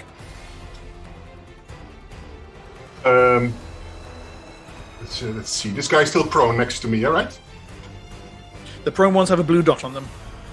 So the guy in the grease stain is not prone? They My are, mistake. Those both are. Yes. Okay. I forgot to dot them. Okay. I'm gonna cast let's see. I'm gonna cast a lightning bolt. Okay. Yeah. And I'm gonna cast it. I can Zero let now it counting squares. yeah. I can let it start from anywhere in the room, right? Anywhere within like about 100 feet. Yeah, exactly. Okay. I let it start where the guy is in front of me. So at the other side of the basin. Can you ping the square where it starts, please? That's that. Can I ping that? That's pinging. How do I ping? I keep forgetting. Just hold your mouse down. Yeah. There, that guy there. There. Okay. Yeah. And then I'm gonna let it go bounce across the half giant here. This one. Yeah. Not hitting that one. Yeah. Yeah. And let it go like that, and let it go bounce this side here. It does a straight angle, right? You're splitting it. No, it's a single one. It's And a single line. And how long does it go again? I forget. If it's a single one, it's 80 feet long. Yeah, exactly. Can you see my line? Is that what you're doing? I can't see your line. Oh, really? Do you see that? Yeah, That I that's can yeah. see. Exactly. That's what you're doing. Yeah, Oh, you okay. can see it. 1, yeah? 2, 3, 4, 5, 6, 7. That's 40 feet. That line's 40 feet long. Perfect. Like that. Gotcha. Yeah, Perfect. Yeah. yeah, Okay. yeah, Got it. yeah, Okay. yeah. Roll damage, please. 1, 2, 3, 4, 5, 6, 7. I don't know how to delete it now. Oh, that's a bunch of really bad rolls. Oh my god. Okay, only one of those is in double figures. This should be interesting. Where's the lightning bolt? Give me my lightning bolt. God damn it. That is 76, right? Yeah. Okay. There's no damage in here. Damn it.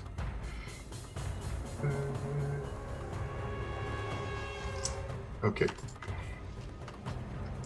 How Ready, do I or roll? I can roll it here. Yeah, could you roll it please for me? Because okay, what's the command in the 2, 8, 9, 10, 11, 14, 20 damage. in the roll 20? What's the command for the dice, guys? I keep running into that. Is it slash? /R. Slash R. That's it. Okay. Thanks. Yes, sir. Okay, so the lightning bolt, I'm just applying damage here, be right with you. Streaks across the chamber, hitting half giants, hitting the guard in front of you. The guard, extremely badly injured, and finally bounces with a loud thunder-like boom, air full of the tang of ozone, across, hits the firewall, echoes back, and finally peters out by the ladder. So the guy at the far end, he only takes 10 damage. But the rest of them are all shocked, crackling, injured, scorched, damaged quite badly by the lightning bolt. Okay, then. And my movement is that I sink into the floor. You sink into the floor. That's not movement, that's a power that you have to activate. Ah, sorry. Then my movement is that I hide behind the water basin. Come on, move. I can't pick myself up. In the corner. You want to get over here. For some reason, you can't move yourself. It's Yeah. really weird. Okay, so I'm just... the guys who were prone, they struggle to their feet, huffing and panting, snarling at the injuries they've taken. Elentha looks worried.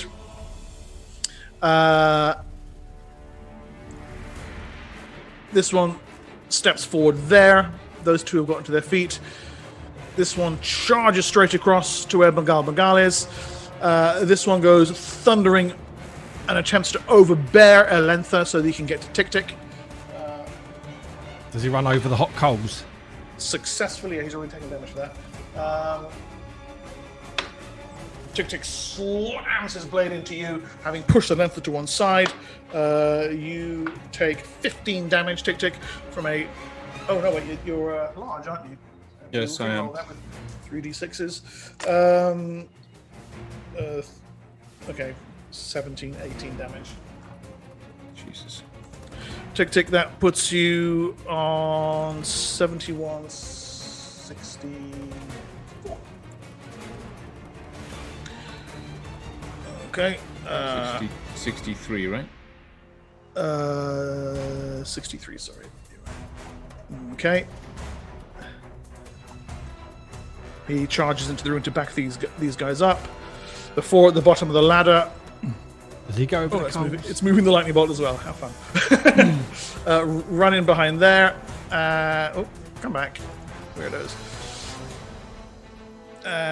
You can hear more half giants thundering in from outside. Let's take another 3 from here, shall we?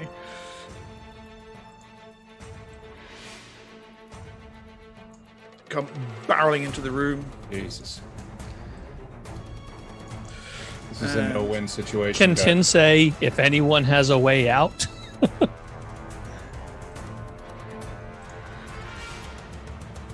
Oh man, that's just a few half giants. And then striding in behind them, what appears to be a human in Braxat plate armor, and he immediately starts casting. Tick. Okay, I'm going to jump over the coals here. Or just move, basically. Yep. I'm going to pick up Korganard Okay. and leap this way. Good one. Gotcha. Good one. I'm leaping over the grease spot. Yeah. And as I'm passing the half giant, I'm going to literally just spray him, like throw sand in his eyes as I'm passing him. This one? Or Yeah, the one just- okay. yeah, He's just been, like he's been holding his action, so go ahead and make your attack first, and then he's going to get an attack on you. It's rapid retreat though, so. Yeah, but it's not an attack of opportunity. He's been holding his action for anybody coming in the back there. Oh, okay. So give me a This is a- CMB for the give me a CMB. CMB for throwing sand. Yeah. Oh, why am I rolling that? Where is the CMB? I'm sorry. Where's the CMB in this machine? I'll roll for you.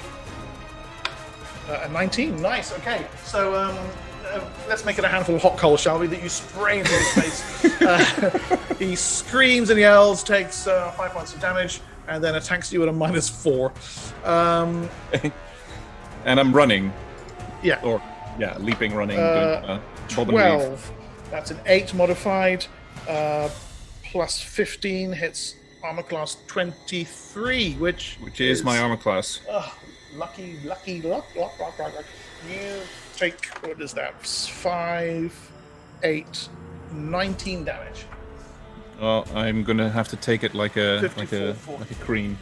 Yeah, okay, so you're on 44 hit points. However, you can smell the sewer not far away from you. Bingle bangle. By the way, Right. is that a door in front of me? Like Yes. there? They've come. Yes. Is it open? Yes. Okay, I'll just go through it then. As far as my movement rate can take me. Yep, gotcha. So I'm out, I guess. You're out. Bingo. Bingo. Yes. Yeah. What? Right. So, I would quite like. Can I hit multiple targets with my darts? Yes, you can. Yes. I'm gonna do that because there are far too many people in this room that I don't like. So I'm gonna fire off 3 of my darts at 3 of these goons here, like the human dudes. Yeah. This guy in front of me is gonna get it, and then I guess the two behind him. Also, Gotcha. can I ask, what was that thing that I did a lot last time?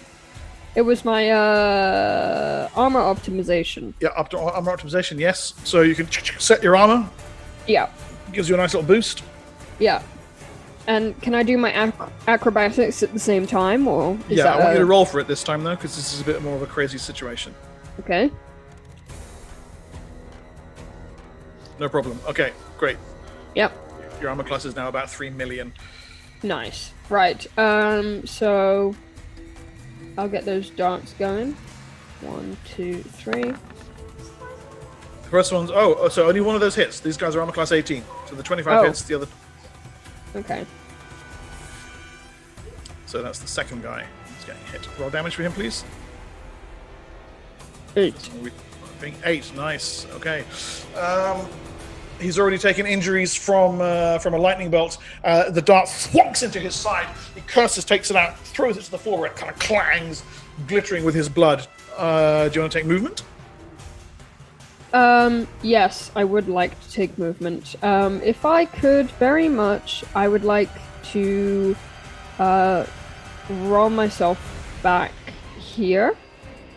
Yep, you've already made the acrobatics check, so yep. Yep. Okay, so the half giant swings through you as you roll, but you easily dance under the extent of his blade and find yourself right next to Matthias against the far wall, and see that Matthias is in fact doing what? Lee? Oh, fancy seeing you here. Darts dipped. I can fire, I think, 3 now. Is it? Yes, I can. I fire 3 poison darts at the 3. 1, 2, 3. 3 nearest half Nice. giants. Gotcha. Yeah. Nice. Nice. They're AC 20. Come on. So 33 hit.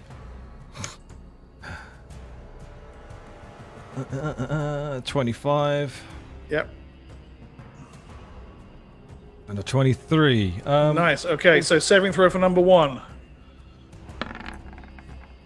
Pass. Saving throw for number 2.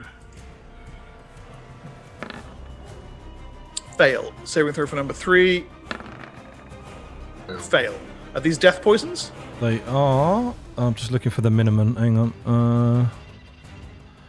Minimum is 20 damage. And the other one is death. And this guy takes 20. Immediate death. Okay, so 2 of them are slain outright, and one of them coughs and splutters. Hang on, sorry. Yeah. The one that actually took damage as well. He's large, so it's not as good. Takes an additional 9 points of damage from the dart. Nice. It's 29 total on him. Okay. And I tell the one that was casting the magic missile, which is the one I was hoping would die, you need to run. And I will hop over this prone giant here. So how far is 15 in terms of 5 feet movement? Like? How far is 15 in terms of 5 feet? Well, that's 3 5 feet. What do you mean? My movement's 15. So what's that? 15 yards, isn't it? Oh god, yeah, that's well within your move. Yeah. There's 150 feet in combat, and if you run, it's double that. Oh god. Right. Yeah, I wish I had rememred that. I really 75 and still make an attack, so you can move plenty. So Okay, you're going what through the grease into the back? I'm going to move myself. I've got plenty of movement to move myself to say here, and then run and jump over it. Okay, got acrobatics. I do. Roll it. Really? Or if you're feeling really adventurous, you could use them as a stepping stone. I was thinking about doing that, but then I thought, well, Carl said that they were actually covered. Acrobatics, where are you? I mean, I can't fail, but here we go. I've clicked it. I rolled a 20 on the 20. Yeah, nice. Okay, no penalties. And I move out. I know this guy's already taken his attack. Yep. I've got thingy anyway, so I move as far as I you're can. Off and out. Yeah. Okay. And I've Gotcha. told Good, everyone good, to good, good, run. Okay, Kavas. Oh, 15. Likewise, rapid retreat. He, in fact, does use him as a stepping stone and actually goes, ha ha, when he's on top of him. And then kind of continues out the back and away. Sorry, I'm moving the wrong guy there. I was going to grab that guy's sword on the way out. Never mind. Okay. Lenthak is crawling across the move out of the way. You bastard. Crawls over to Jago. They appear to be talking to each other in hushed voices. You can kind of hear Jago. Oh, Bernard, safe. Tell me he's safe. Tell me he's safe. And finally, Matthias. Oh, we've done. Okay, good. I'll have another go. No, you can't. Initiative, please. I'm just going to do a D10 because I don't actually know what I'm doing. That's fine, man. Same here. I just created a button. That's a good idea. Just to go quick. I call it defense. All right, let's hear the numbers. Bengal. I got a 3. You got 3. Constantine. 6. A 6. Just the wrong one, damn it. Matthias. 8. 8. Tick, tick, tick. I got a 1, yeah. A 1. Yeah. Which one? Vortex? Just 1. 8. 8 also. Yeah. Okay. Right. Tick, tick. I'm running. Yeah, right, okay, so you're out and away. All right. I make sure I'm holding him. Iris is right with you. He's like, 2 lefts, and then straight down, he says. Okay, I follow his directions. Do I hear that? Okay. No, you guys don't. It's only those down in the sewers. Okay. But Kyrus doesn't leave. He stays by the door. With Korganard under your arm, you go boing, boing, boing, boing down through the sewers. And, following Kyrus's instructions. Bagal.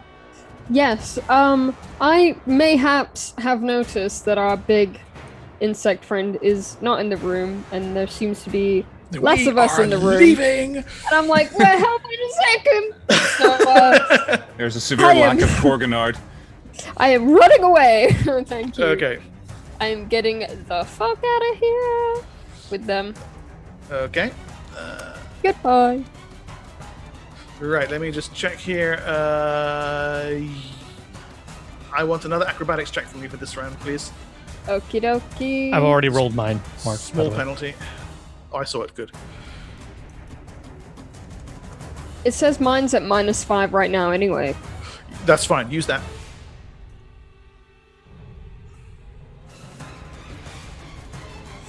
I got a 3. Yeah, nice, good. Okay, so you likewise go leaping over the half giant and racing at the back. The one, they're both able to take an attack against you, but their initiative is too crap. Constantine. Woozers. So I'm getting the freak out of here as well. But is there any possibility of grabbing that sword? Yeah, you make me a attack against armor class 10 on your way out. Okay. What am I rolling? Am I as a CBD, CMB Yeah, or just yeah, use that. A CBD, yes. CBD attack. CBD, Yes, CBD. okay. You snatch it out of the guy's greasy hands. I want a saving throw against spells, please, right away. Okay, let me find it on my sheet. Didn't he drop it? No, this is for him dropping it and falling over in the grease. Oh. Oh, crap, you dropped the sword. Roll again. Roll again. Okay. Yep. I rolled spell again. Is that what you want? And you fall over. Great.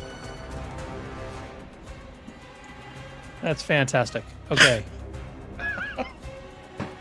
Vortek, it's all up to you now.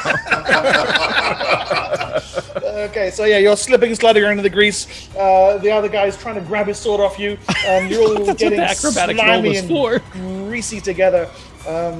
It's mud wrestling. It's quite Yeah. exciting, really. Okay, so Matthias and Portek and Elentha and the half giants. Let's just Matthias first. Why not? I'm going to die. Matthias is in the sewer. No, I haven't left completely. Oh. No, I'm staying with what's his face. I'm staying with Kivas. Okay. Yeah. For now, obviously I've still got one of my darts poisoned with the same poison because it does too. I fire it at the one in front of me. Right, yep. This guy here. Gotcha. Big dude. Natural 20. Nice. Oh, beautiful. And that's a fail. Ah, he dies. He dies. Gargling on your poison. Good shot. Then fire another one. I can fire 2 this round. Can I dip it in poison? As long as you don't move, yeah. Okay, I do that. And I fire it at the one that's prone. The giant. He's not prone. He's gotten up. He's going to make a saving throw. Oh, he got better, did he? He's going to make a saving throw right now, actually. So I might as well roll from there. Okay, well, 28 to hit. He also falls over. But let's see if he dies. No, that's a pass. So he takes 20 damage. No, hang on. This with the antloid venom, because that is instant. Near enough. He passed, did it? It's minus 60 save. Did he still pass? Minus 6. What did I roll? I see it there. That's a fail then. That's a fail. He takes 30 damage and plus 9 for your dart. Yeah, because it was a 20. This one wasn't. 30, so it takes 40 damage. 40, so another 10. Yes. Okay, he's really badly hurt now. And also... I can't hide in shadows, can I? No, and he also falls over. So he's really badly hurt, poisoned, and is actually looking kind of embarrassed too. So it's not a great day for him. Portek.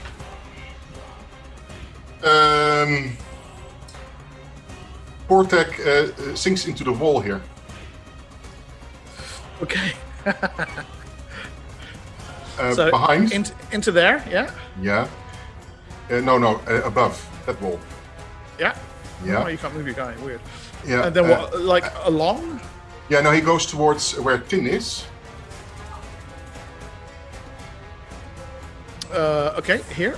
Yeah, but does he have an action still? No, the action is the phasing in, and then he can move around. Okay, so he's still there. Okay, then he has to wait for his next action. Yeah. Yes, you do. But I'm invisible. I'm inside the wall, right? You are visible, but inside a wall, so that's effectively the same thing. Elentha looks up, nods, mutters something to Jago, and places a hand upon him, and the pair of them disappear. Good. Just like, and there's a swirl of dust from around where they were standing, presumably some kind of teleportation effect. Right. He gets to his feet. That's his action gone. The guard commander, let's see first, rolls an 11, stays on his feet, and hacks at Tin, who is prone. So he gets a bonus to hit against him. He'll need it with that roll. He rolls a 3, that gets modified to a 7. Plus, where are we here? Plus 12 is 19. Still not an... Oh no, you're not able to defend yourself, so that is actually just a hit. But does he have the sword? How did he? If I had the sword, he doesn't have his sword. He doesn't have his sword. So he just gets to his feet and looks around for his sword. Sees it, grabs it off the ground. Can't attack. Can he please roll for grabbing the sword?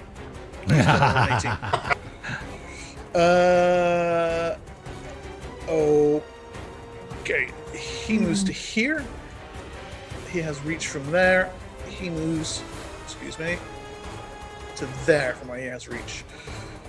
These all move up into position. I'll do those attacks in just a second. Time to die. And this guy's spell goes off. And where are we? Where's the drawing thing? There it is. And here, an immense wall of blades erupts into being, slashing back and forward, hanging in the air.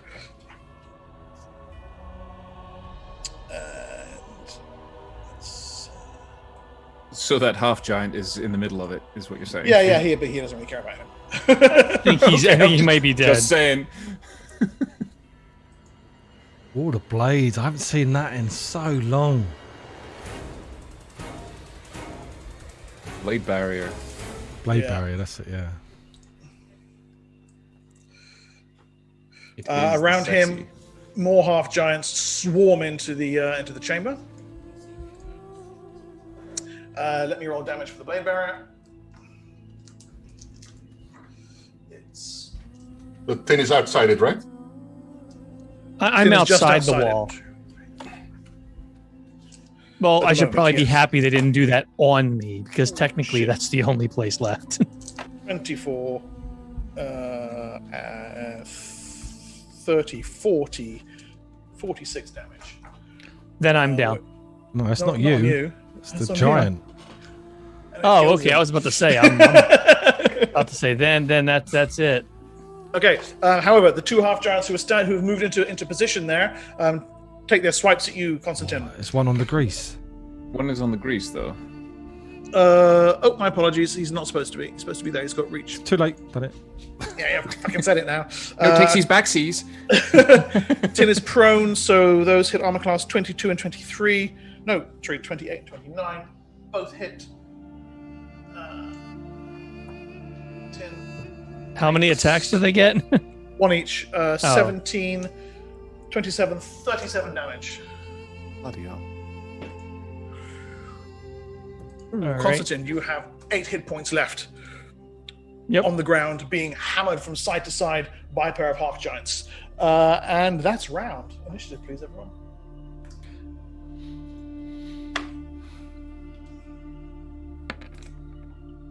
They're on 4. God, I'm throwing crap now. Really, really shit. Yeah, I rolled a 10. So Okay. Constantine, Can 10. I donate Bangle. my? Can I donate my D6 of inspiration? Yeah. Wait, can you donate it? Yeah, to someone No, else. Bingle Bangle. But you I can't- got an 8. Got an 8. Constantine, 10. A 10. Matthias, 2. 2. Lee, what are the channel's rules on donating these things? I think that's a no, right? We said you can donate the D20s, but not the D6s. Excellent. Tick, tick, tick. 7. 7. I mean, not excellent. What a shame. Really? And Portek. Let me I see, am what did happy to Portek donate. roll? I am happy to donate Tin my D20. Portek? Portek rolled a 10. Actually, why don't you use my roll D20 inspiration on your initiative? Yeah, that's what Can I you was do going that? to suggest. Yes. I don't know how that works. Yeah, It's a you- D20. Yeah, but we're playing AD&D, so it's a bit different. So basically, it's a re-roll. It's basically a free roll. It's like a luck Okay, roll. let's see what Go on happens. then. Go on then. Thank you. Let's see. This one is for Portek. Mine is for Portek. I was Matthias given. Yeah, no, I was mine's a given- 5 now from Jade. Yeah. Yeah. Okay. 5. It's Constantine. Okay. And Portek's gotten worse. So. How's that even possible? Are you serious? Really? You got a worse roll. Yeah. Suck, man. It can't be worse than this. 11 is the max I could roll. We'll leave it at 10. Thank you. You know, I have a D20 inspiration as well. Can I throw that at it as well? Yeah, you can. Why not? I'll do it again. Here we go. Let's see whether we get a better one this time. Oh! There we go. That's better. Okay, What is it this time? A 2. colossal waste of my inspiration. Not if it keeps everyone alive. It actually made mine successful. Yeah, basically. Yeah. Okay, guess. Portek. Okay, so Matthias, are you still holding position? I'm on that corner. I can see in. Yeah. So Um, you have an action at the same time as Portek.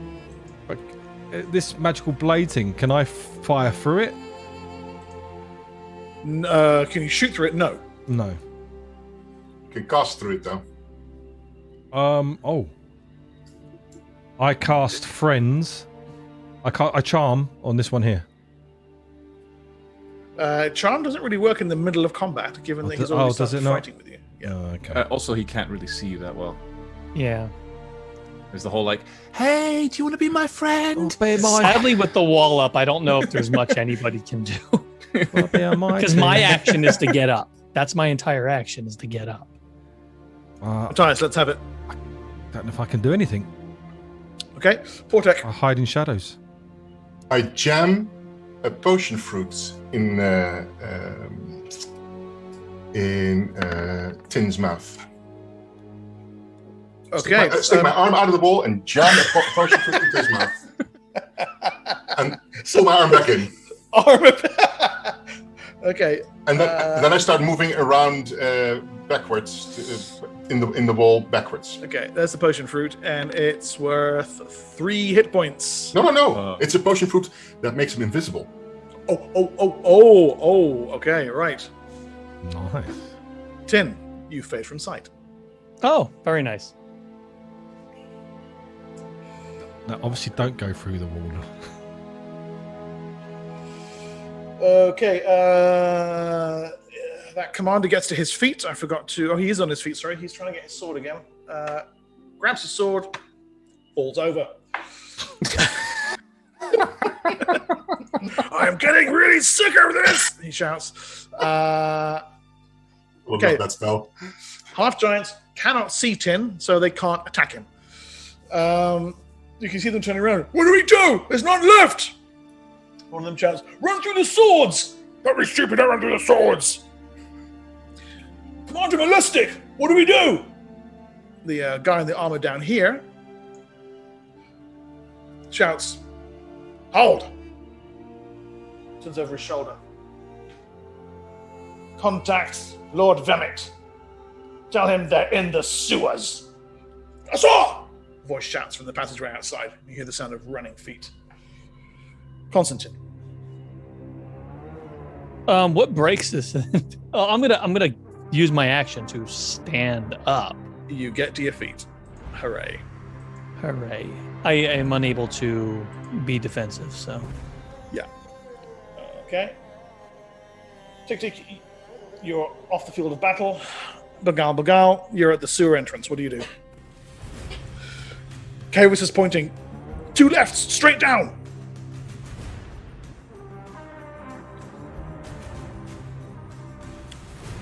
Do you do so? Yes, I'm just gonna follow them. Wait, can I just check? Who's not with us at the moment? Okay, so currently Portek and Constantine are still on the field of battle. Can I see them from where I'm standing? You can see Constantine lying in the grease.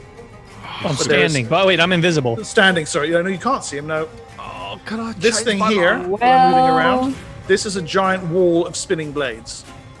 Oh, that's it spinning now. Mark, can I have done that action instead of what I did? You hid in shadows. Yeah, before that. It's cool. Come on. It's cool. Describe it to me and I will judge your coolness. I focus on Tin and try to teleport him to the other side of the wall. That is cool.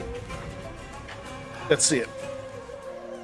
And this is not before I gave him my thing, but I don't know. Let's see what happens here. It's probably going to fail anyway. I did click it. Yeah, it failed. That's too bad. That would have been awesome. I tried. You can have another go next round. Yes. If he survives.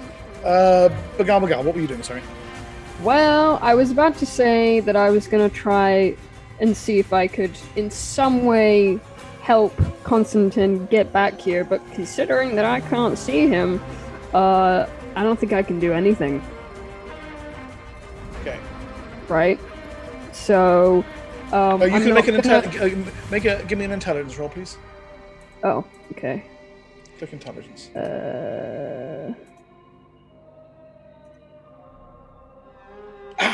No. The grease is slopping around too much for you to be able to see where he's standing. Okay. Yeah. No. So can I hold my action though? And because Yes. I'm not leaving until all of our party is like here, you know. So I know that Tin and Portek haven't gone past me, so I'm gonna wait. Okay. Keva steps forward and he starts casting. It's not preserving magic. In fact, if anything, you think it's druidry. Oh, that's nice.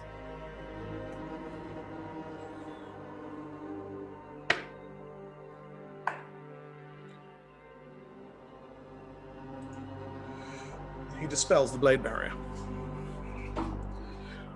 Go now. There, he says, and points to the corner here.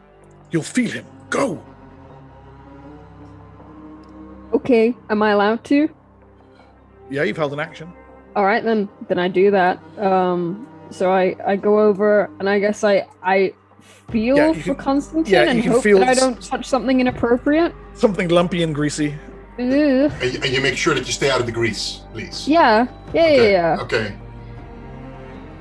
Do I have to do like a strength check or something to see if I can pull him out? No. No, I'm 'Cause I am, standing. I you can know, see a you, really so I'd blunt- probably let you. Yeah, I am okay, a so big tough gladiator. you reach out, Constantine, you're able to kind of reach out and grab hold of Bengal Bengal, and he pulls you physically out of the grease, and you slop and slide forward. You can hear Molestic shout, "No! No! Charge them now!" And I presume, Bengal Bengal, you pull him back. Yep. Let's get gone, boy. Yeah, there's plenty of movement. Yeah, plenty. Time to leave. Right. Here's the initiative roll that makes all the difference. Roll, please, guys.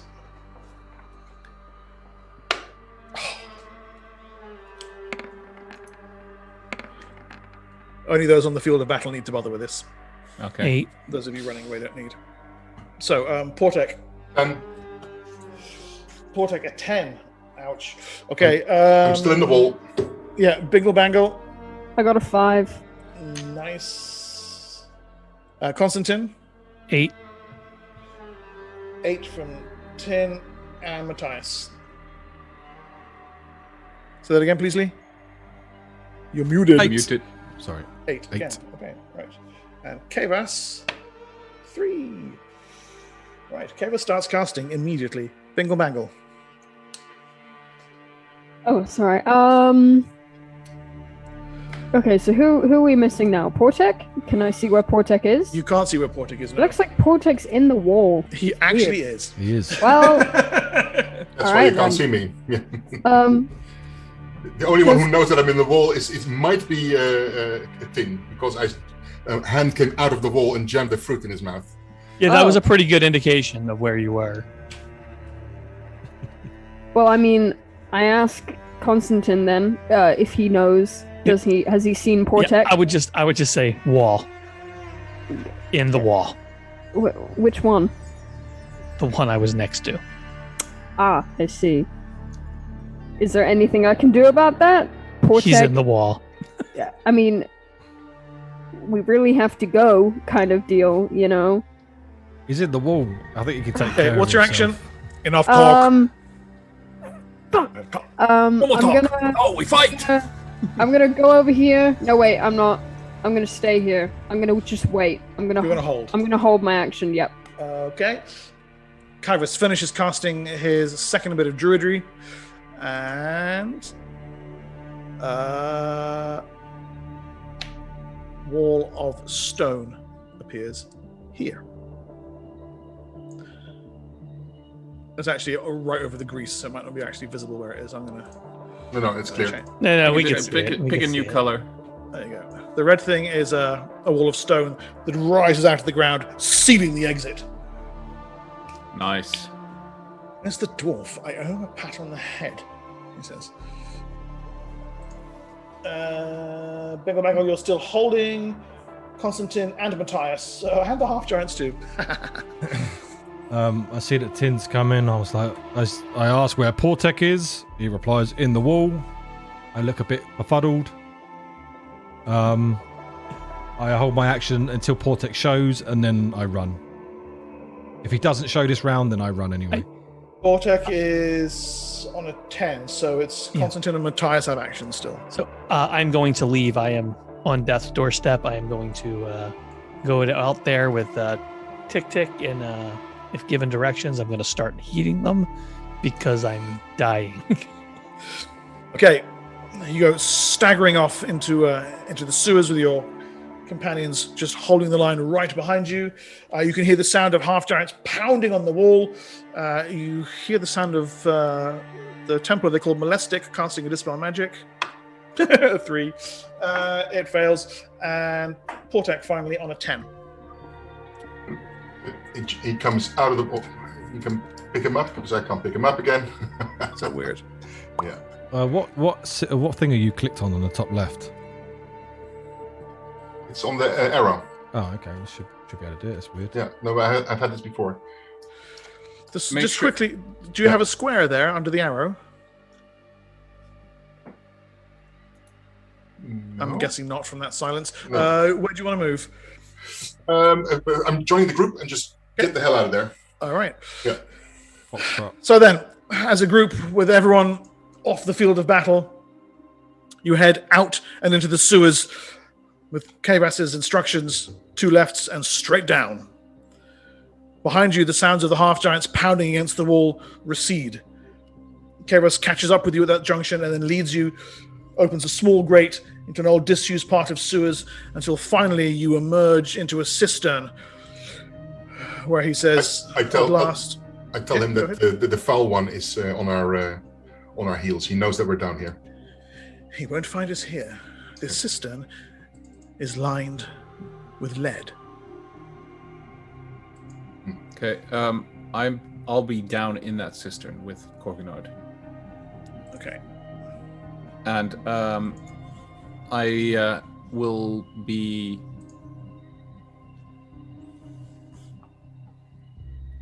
I will use a healing infusion that I have on Corvinard. Okay. As soon as I arrive, I can start healing 2 guys. Carl, please. You can't get the infusion through the cocoon. Oh, in that case, I use it on myself.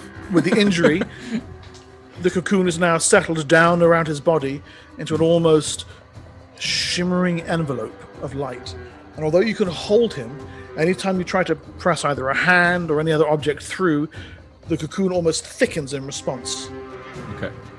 But you can just about hear words. I Consciousness is leaving him. You don't have observation, right? Yes. You do. I do. Roll.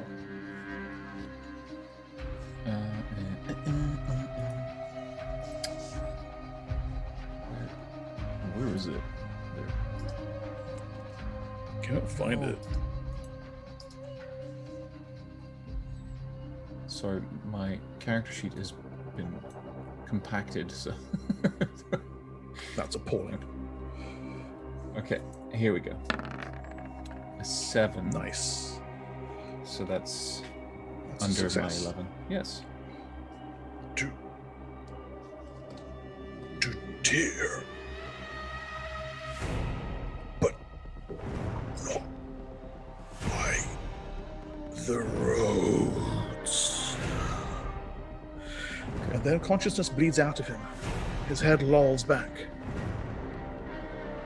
And he speaks no more. Does the cocoon vanish? No.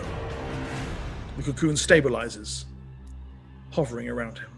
I'll take that as a good sign then. I'll use the healing infusion on myself to bandage my 2 or 3 horrible injuries that I was given. Okay. Tin's gonna also kind of put his hand against himself, trying to heal. Yeah. And I'll use my elemental bonding. Nice. Give me a roll for that, please. The elements of air stabilize within your body. And some of your injuries are healed. Let me grab a die, because I don't have anything made for it. It's a 1d4 plus 1. Just roll it. Nice. Okay, there you go. And I no longer have a collapsed lung. No, and you double figure hit points. How good. Yay, small favors. One by one, you come together in the cistern, taking a few moments to catch your breath. Lead-lined or not, Portak is right. You can't stay here. You are trapped in the belly of the lion. Corgonard has given a final instruction before passing out. To tear, but not by the roads. I make sure to relay this, of course. But first, you're going to have to get out of the city-state of Urik.